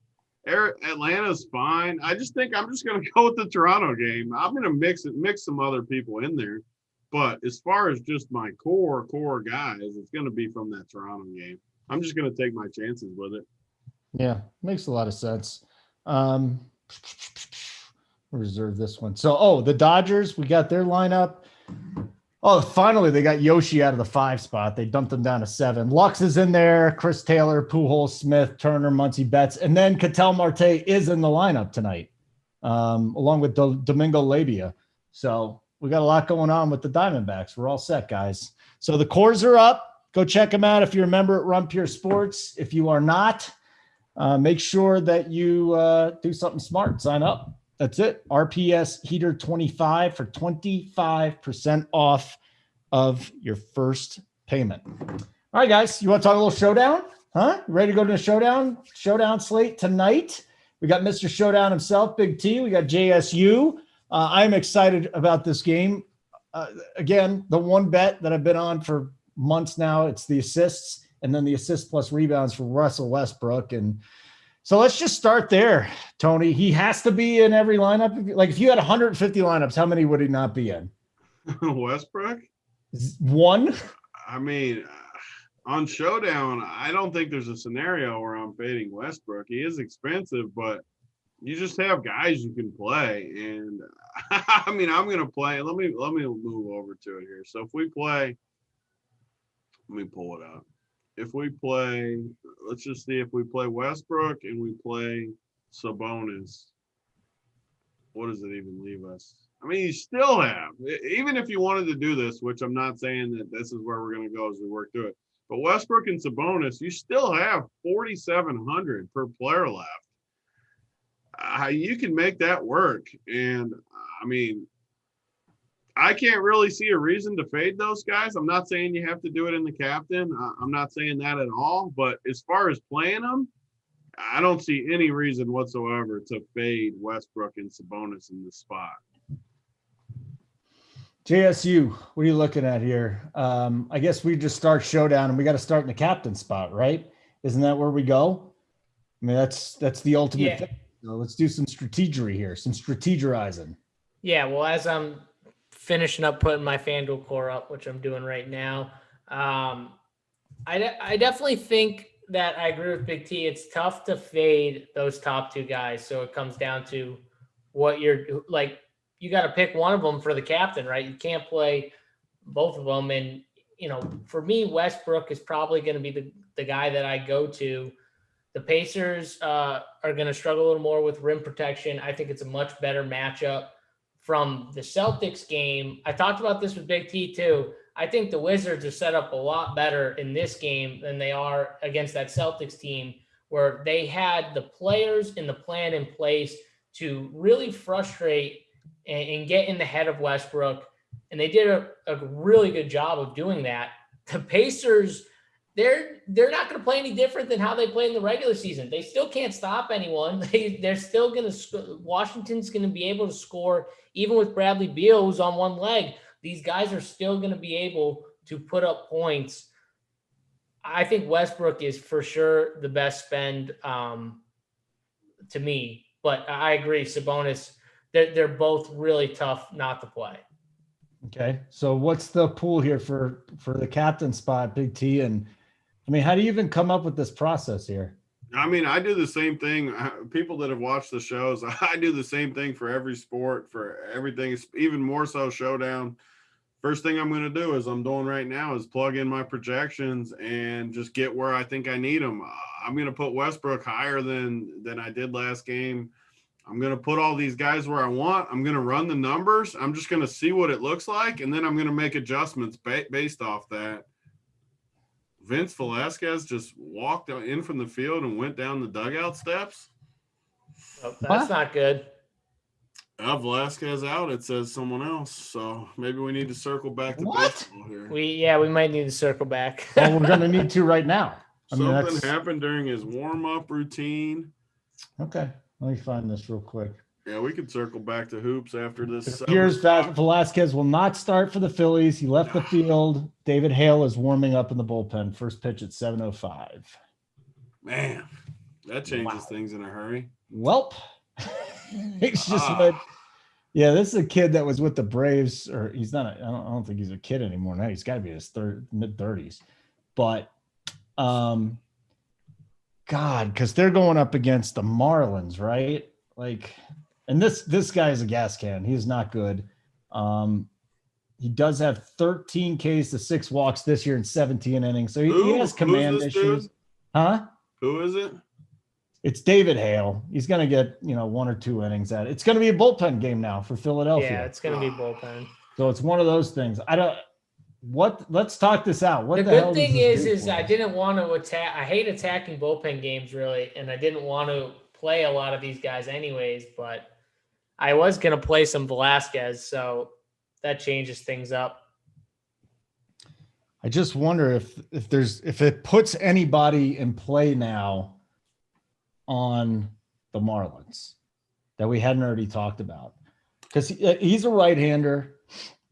He's a contact guy, not a lot of Problem strikeouts. is, I don't really like this Marlins lineup that much. That's the problem.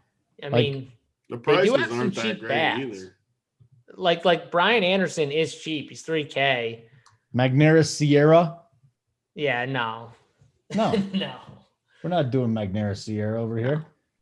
So I think it's still the two guys I talked about. If you want like a one-off something, Aguilar and Anderson. Those are the only two guys I'll look at. Would you even play them though? Like really? Again, if I wanted a one-off from that game, those are the only two guys I would look at. Yeah, I'm not. I can't even do that. Interesting. Very interesting. All right, so scratch him from the lineup. That is crazy, man. That really is. That's nuts. That's a late scratch there. Thanks, Big T, for keeping your eye up and seeing that, because that Do is. we have really... the Arizona lineup yet?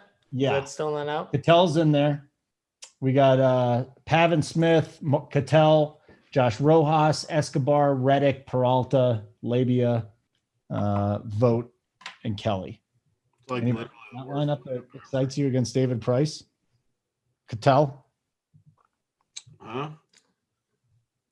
I mean, I could play Marte as a one-off, but I don't like stacking that lineup. That lineup's it's good like for Big our T 4K said. guy though, because I mean, they don't strike out a bunch though. I'm looking at this lineup; they don't strike out too much. I thought I was gonna like it more than I did, and then when I pull up the numbers, man, like Peralta hasn't struck out much.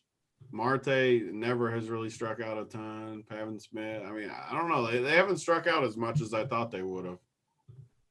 I'm trying to find Grichuk or Teoscar, either one of those guys outside of a stack that you would look at, because Grichuk going up against the righty. They're both priced up though too. Huh? They're both kind of priced up a little bit. Yeah, I got room for one of the two. I don't like Yeah. Grichuk though, is my problem against a righty.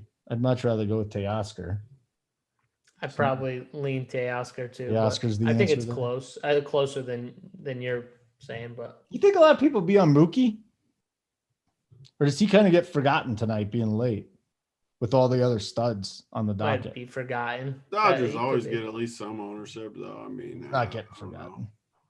That's not happening. Well, Acuna is going to be the highest owned, I think. Him and JD, I think, are the two. Yeah, I mean, Guys, but- definitely Acuna and Freddie are going to stick off the page to people without a doubt. All right, let's see how this one works out. Okay, guys, so we're just adjusting to the news right now. Again, it looks like David Hale is going to be there. Is going to be a bullpen game now for the Philadelphia Phillies. This just happened. Harold Booker, does this put you guys more on Uceta and away from Chalk, Alcantara, and Smiley? I mean, I think I'm probably going to play one of my three lineups with Uceta now, just because, without Velasquez, not many pitchers I like. I'm not paying 8-8 for Merrill Kelly, Steven Matz, Nick Pivetta. I like this game for offense, so it leans me away from the pitchers. So, yeah, I think the three pitchers I'm going to play are Alcantara, Smiley, and Uceta. Velasquez has a numb index finger. Yeah, it helps to be able to feel. I completely would agree with that. Wow. Fair. Numb index finger. Well, that sucks for him. That's all I could tell you. How do I have two of these still? Sorry, guys. I'm trying to get my goddamn lineup in here.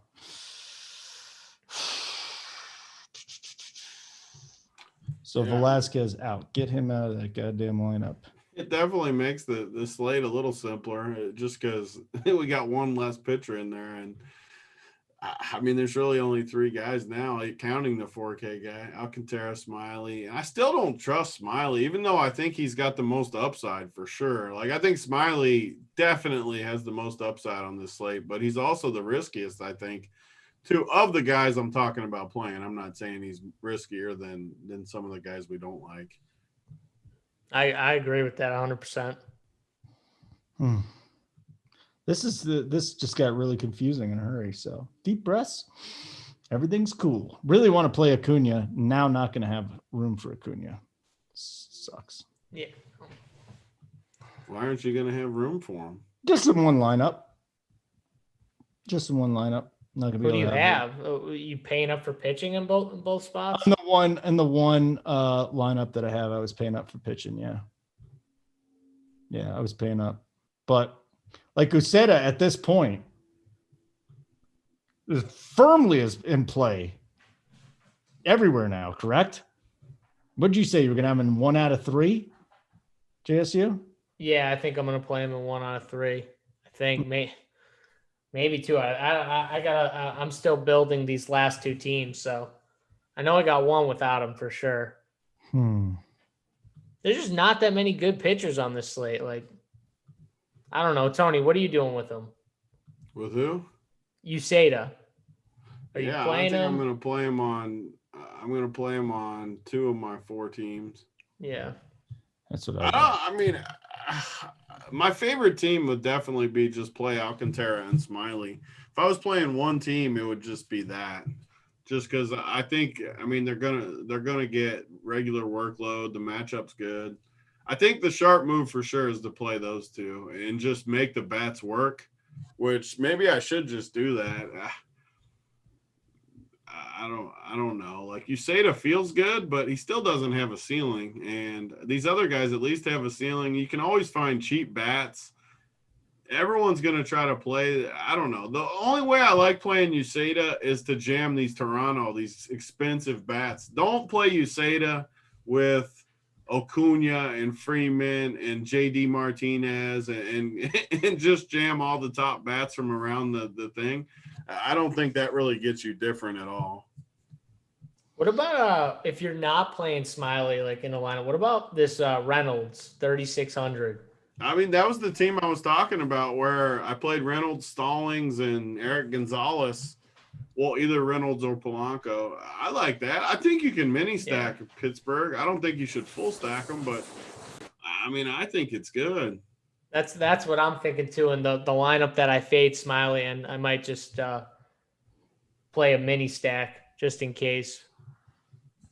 They're cheap too, so they don't like. Even if Smiley doesn't get hit around too much, they're still cheap. It's not like you paid premium for them either.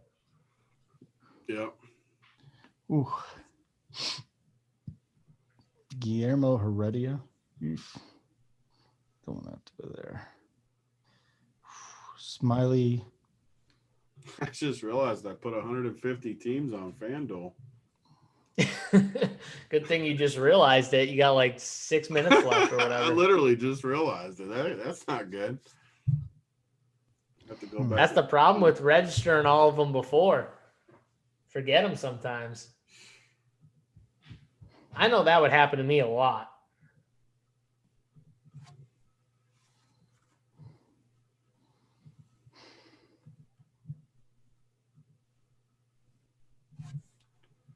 God. Okay. Get your lineup done, Holden? Yeah, let's hold our breath. Yeah, I got it in. Just got him in. It's in. Okay, so guys, just know we are going to get into the NBA Showdown here in just a couple minutes. Once we get these lineups in here, everything will be good. Phillies pregame says a lot more Matt Moore after Hale. Thank you, the J. I mean, now how do I not play a Marlins stack? Seriously, I know it's uncomfortable, guys, but they're awful. Like he's off. Matt Moore should not be in the majors anymore. I'm going to play that mini stack with Brian Anderson and Aguilar in one of my lineups. I think I have to. I'm not going to go crazy though and full stack it. Like sounds like you might be talking about. 2 or 3 bats is good though. You got to get some of these guys against him when he comes in. Yeah, that's fine. Especially against the left-hander. So if Matt Moore's coming in, that kind of changes things a little bit.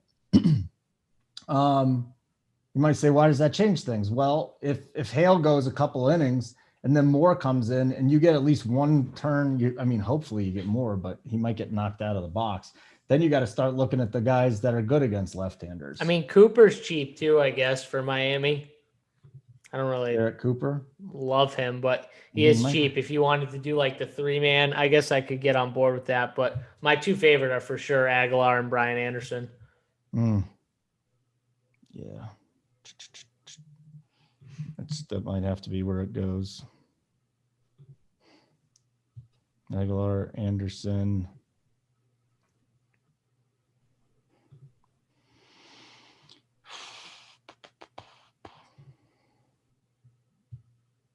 Holden, you breathing heavy over there? Yeah, I'm doing good though. I'm having fun. This is fun. Okay. We're having fun. This is a blast.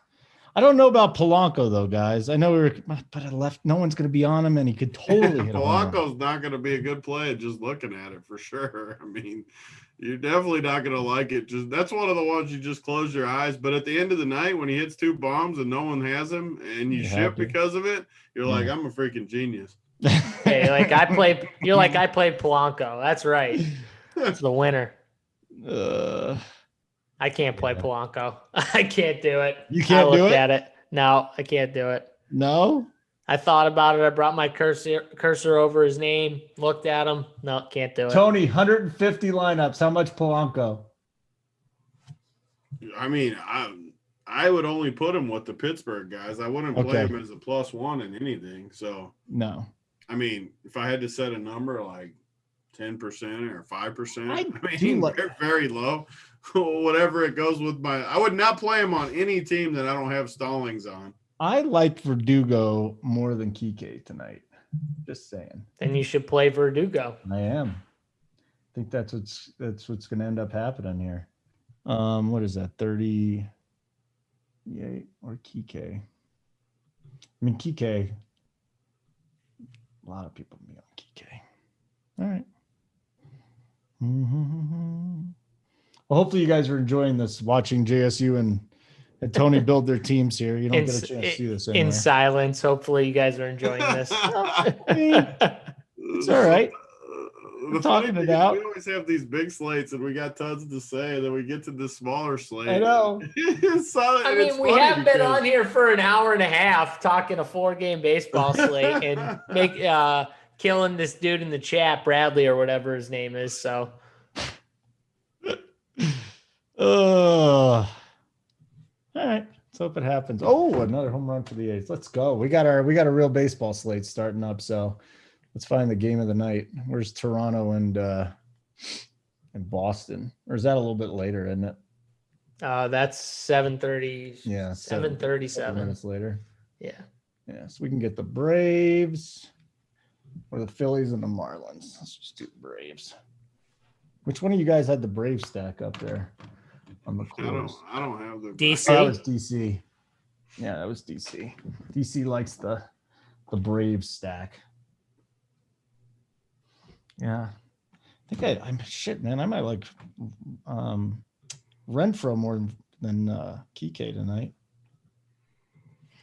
That's who I have over those guys. Yeah, I kind of like. I mean, he's going up against a lefty tonight, so this is the perfect time to play him. 40.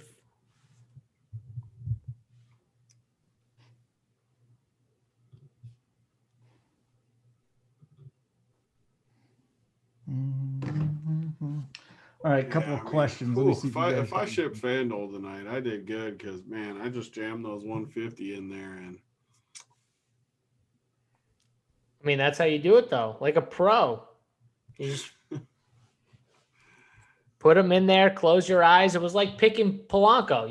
You close your eyes, you hit them, and if you ship, you ship. The good part of it, you can't do this in basketball for the people watching.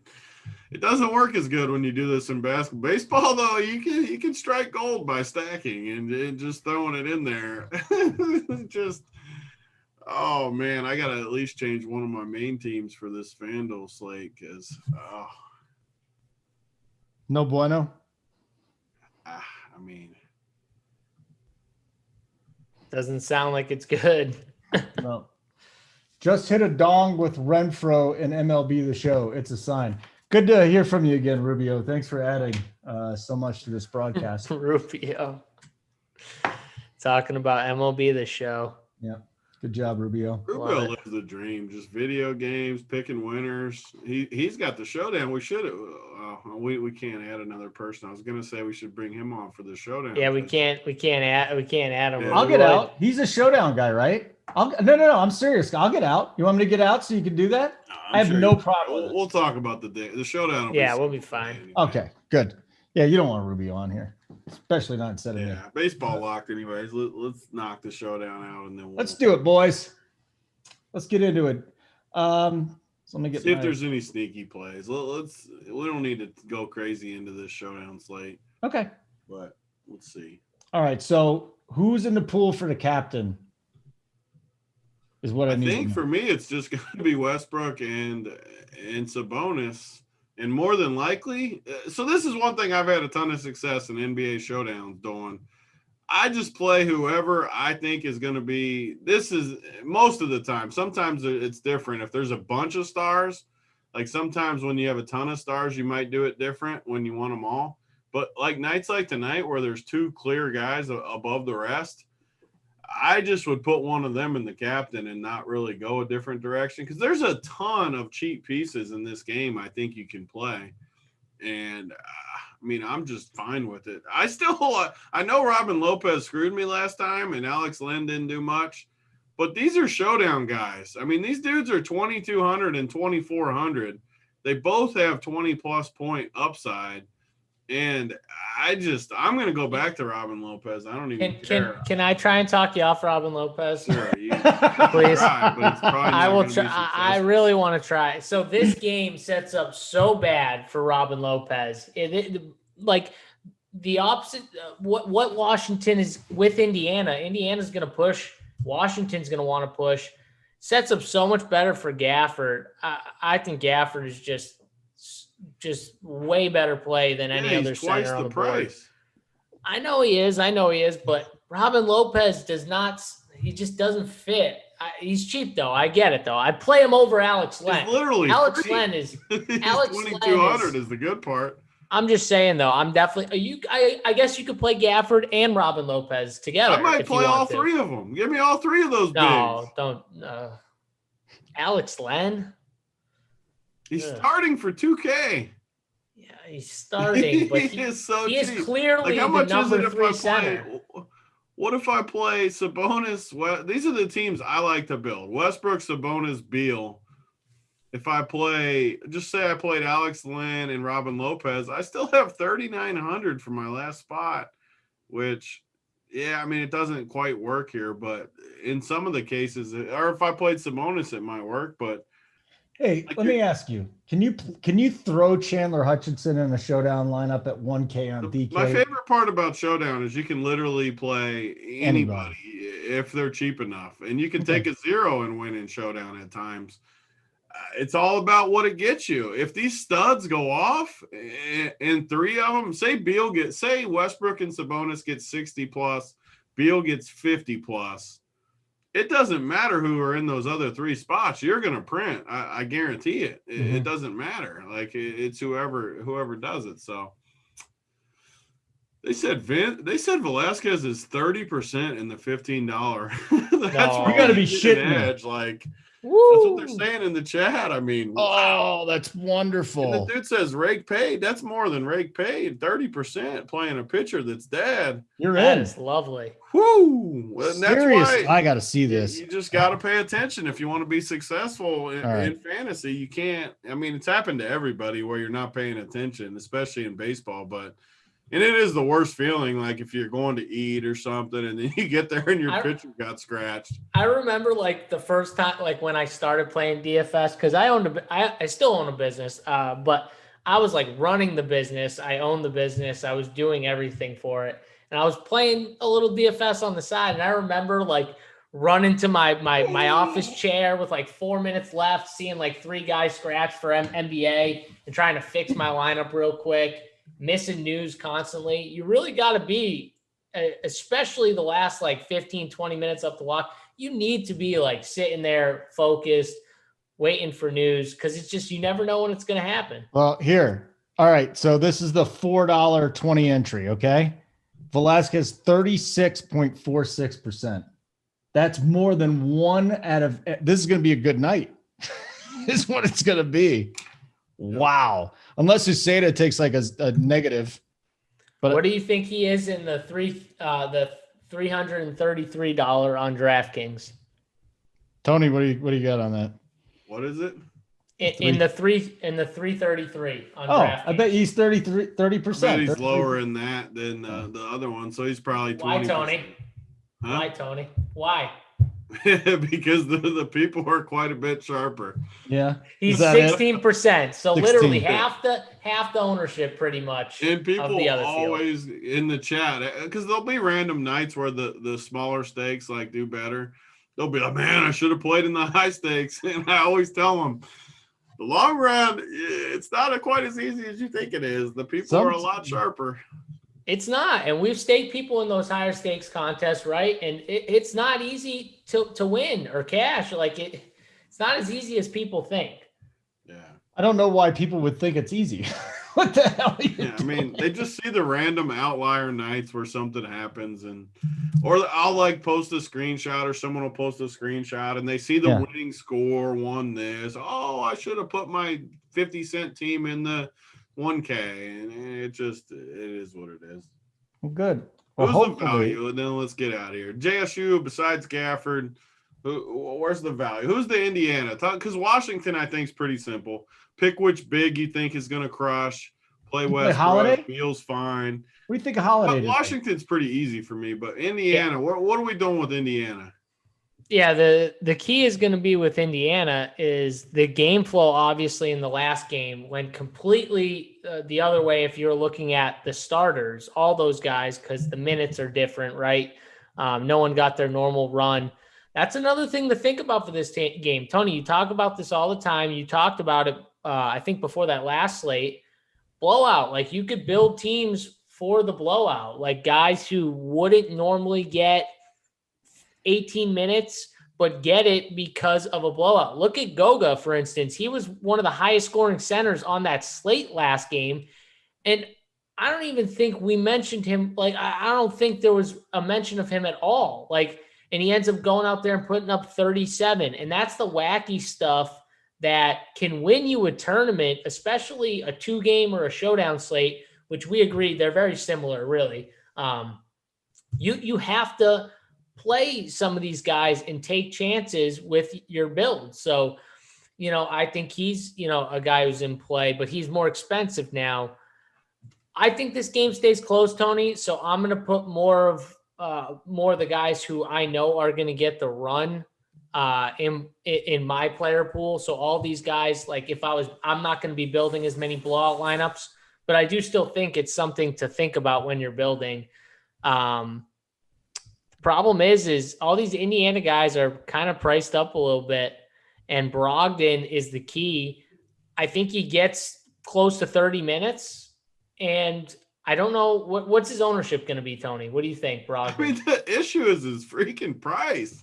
Like, I know. They priced him up. I wish he was cheaper because I like him tonight. I think he gets extended run. But man, he's priced like he's been healthy the whole time. You're not getting a discount with him. No one's going to play him because it doesn't really fit. But at the same time, like, how can he possibly end up on the winner? Yeah, that's the thing, though. Like you said, no, I don't think people are going to play him. So just from a getting different, trying to think outside the box strategy, he is someone who could be a differentiator for you. But man, look at these cheap guys like Aaron Holiday at 3.6. Like, I think he gets his 15 to 20-ish minutes.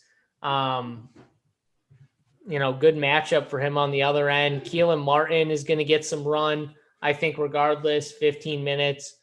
So I'm going to look at those guys. One note just to wrap man-ish. One note too, just from running this, I just ran the projections. I got Westbrook.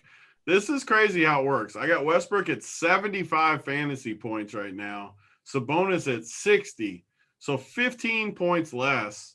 And Sabonis still hits almost all of the captains. So that difference in that difference in salary, what it gets you with some of those middle tier guys, has to make a big difference based on that, because Westbrook at 75 still doesn't hit my optimal over Sabonis at just 60. In the captain? In the captain, yeah. But you still got to roll with Westbrook in the captain, no? Well, not if my numbers are telling me that it's not a better play. I don't. That's why I use the optimizer, because I trust the numbers. I mean, so let me see if I bump him to like 80. 80 what it does. You can just keep doing this and just see. This is a full 20 points higher than Sabonis, which I don't think he's 20 points better than Sabonis. He still doesn't hit it. Like, yeah, that's wild. That tells me Sabonis, as long as you think Sabonis ends up close to 60, which I do, I think he's a better captain play than Westbrook. That makes a lot of sense, and the pricing difference also helps that. Yeah, you might be right. Do I think Westbrook outscores Sabonis? What it lets you get is it gives you the Beal or Brogdon in your lineup, right? Which the other Westbrook, you can't get that. Is what the difference is. And I think on this slate, you might actually need one of those other two guys. Because honestly, Tony, look at this mid-range outside of those four guys. I mean, it's ugly. Rough. You're going to be playing multiple guys that gross you out. Justin Holiday is, where is he at? He's 5K. Like, he should be 3K. Honestly, that's he's what that I mean. bad. Like, there's not that much difference between Gafford and Lopez and Lynn and all these cheap guys. I want the studs in a game like this. Yeah, there's a lot of risk with the cheap scrubs, but some of them could go off too. Yeah, Sabonis couldn't make a shot last game, still crushed. Yeah, you're right. Another important part too, though, is we got to. I mean, how healthy do we think Beal looked? Really banged up last time. He's not healthy at all. Yeah, like not at all healthy. But I still think against Indiana, he's going to have a lot easier time scoring and getting to the bucket with no rim protection than against Boston. So if you're looking way down, we talked about Len, JSU, you're totally off of Lopez. I didn't say I'm totally off of Len. I don't like Lopez, though, in this matchup, though. But I do think you can play two of those centers because when you look at all these cheap guys. Is that what you said? I'm not playing Len. Okay. I'm not playing Len. I don't love not playing Lopez any Len at 2,400. God, because he's the outside guy. He's the guy who's not going to get anything from him, though. Oh, well, I'll say this. I'll give you this, actually. Going the 3 center route as opposed to playing 2 centers that are cheap and like Keelan Martin or Aaron Holiday, you might be right. 15 minutes from Len is better than the 15 minutes from those guys. Might be right there when building. Like, who would you have, Tony? Would you go Aaron Holiday or Keelan Martin or Alex Len? I like the Washington. I mean, he's starting. I know they love to play you're going to get 48 minutes if you play these guys. I don't know. I don't trust these Indiana guys. So you're talking me into playing him over Keelan Martin or Aaron Holiday or any other guys in this range. There's definitely scenarios that Keelan Martin just doesn't even play that much. Yeah, like if the game stays close. If the game stays close, like for sure there's scenarios where he doesn't play. Cheap. I mean, he is cheap, don't get me wrong, but like I think Gafford's a way better play. I just trust the Washington guys more. I mean, even Bertans, you don't like him, but he's gonna play. I don't know. I like Bertans in this showdown scenario. He played 33 minutes last game. I mean, God, I loved it when he had 17 minutes and 1 rebound and nothing else. That was the best looking at that stat line. All these dudes are bad, but again, though, this is not the Boston matchup. I'll keep saying this. People will not understand if they don't watch the games, but if you watch how Boston played Bertans, he couldn't do anything because Boston was forcing him into doing shit he didn't want to do. He's a one-trick pony, and if you figure out what that one trick is, you can easily stop him. Indiana doesn't have the guys to do it. They're not going to actually be disciplined and play defense. So I like Bertans for that reason. Yeah. Way better play tonight. Better than Justin Holiday? Oh, yes. Absolutely. Not even close. Big T's got it though. I think Sabonis may end up being the captain play overall as I start building. I just did it. Yeah. The difference is though, like when you're, excuse me, when you're playing Showdown, you got to play more than like you can't be a guy like me that comes up with 3 lineups. You can't just play 3 lineups in Showdown. Don't be the guy that says you can't win with 3 lineups, Holden. That's I've literally looked in our Discord personally. You can win with I've 3 seen a too. guy play that $5. He got a ticket in that $5 tournament DraftKings did on Monday for MLB. It was a monster tournament, and he shipped. He said, "I don't play baseball," and he shipped. Yeah, like, or 10K. Like, what do you mean you can't win? I think just Showdown's different if you're only because the pool is so small. See, this is where we need Simon and Big T. Right Get off the show, right? No. Let me explain this though. I think it is important. Like, there's so many different combinations in a Showdown. There's so many because it's just one game. There's so many scrubs. If I throw my one lineup in here, that's gonna be really, really so much of a disadvantage. And I am throwing my one lineup in there. It's not a disadvantage though. I argue it. People always say this. You have less of a chance to ship. Correct.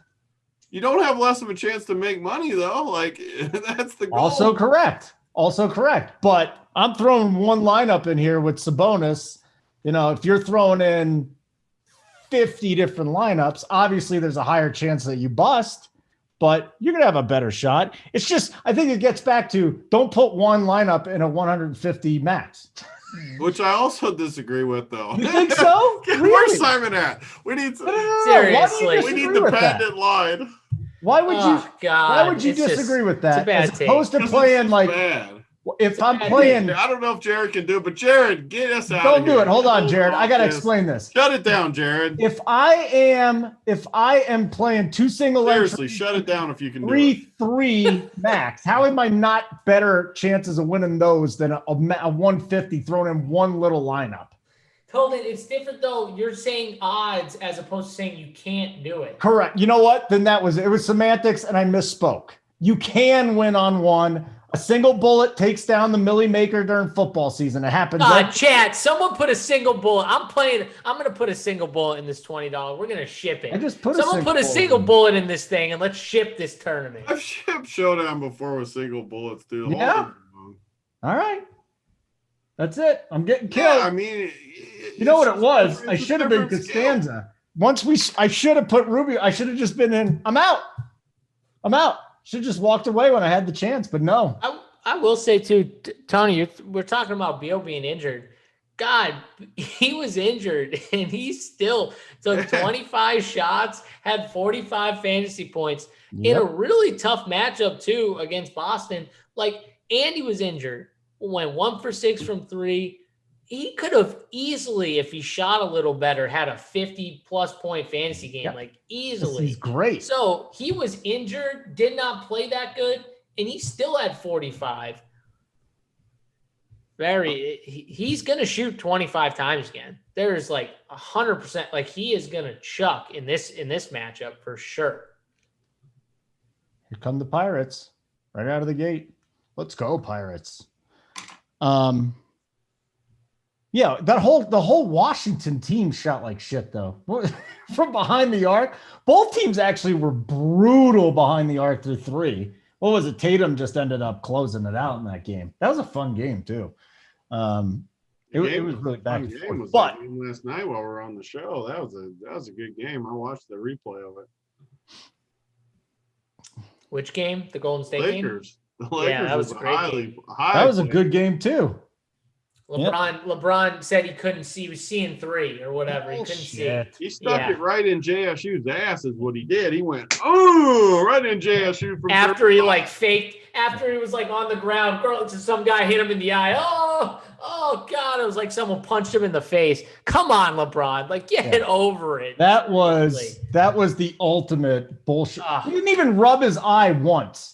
If your eye hurts that bad, you're totally rubbing your eye. It hurts. Again, he was fine. He's a veteran. He knew he could take his time, and he likes to play. Play that. It was a great shot. was a Yeah, it great was a shot at the great end shot. end of the third, right? I mean, that just kind of was like, whoa. I love how I'm the LeBron hater. The dude is ultra talented. I just can't stand that. I hate when he complains to the refs and he cries constantly whenever he doesn't get a foul. A lot of NBA players do it, but he should not. Like, people look at him because he's the best player in the game. He should be the last person needing to do it. Gets calls all the time. Stop complaining. That's my spiel. I cut it short for Big T.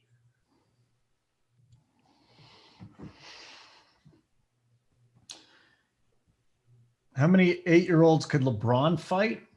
Oh, One has God. a shank and one has brass knuckles. Great question, Brian. He would LeBron kill should him. be able to definitely He would fight 20. He would kill Yeah. him. He'd kill him in less than a minute. They'd be dead. He's a cyborg. That dude is, even at his advanced age, he is a cyborg. No way I'm messing with him. What about Daniel Gafford? JSU, how many could Daniel Gafford take out? Daniel Gafford's a big dude. He is. He's athletic, too. He just boom. I'm not messing with Daniel Gafford. All right. We done here? Yeah, Big T, your thing doesn't work. You can't. Are we just going to be on for the rest of the night? No, I need to eat. Someone get us out of here. Eric, get us out of here, man. Just hit Huh? stop. I don't know if Jared's still on here. Eric took off. I might have to shut it down. All right, so we all have to just get out of our Zoom chat. Please tell window. me that Jared fell asleep. No, please someone tell me Jared fell asleep. Oh, he's there. It's He's like awake with now. He just woke up. Captain fell asleep that time. Jared, Tony's going to tell you to shut it down. Then you got to shut down, all right? Yeah, It's about you should have. Exactly. I like that. Yeah, shut it down. We'll be back tomorrow with some winners.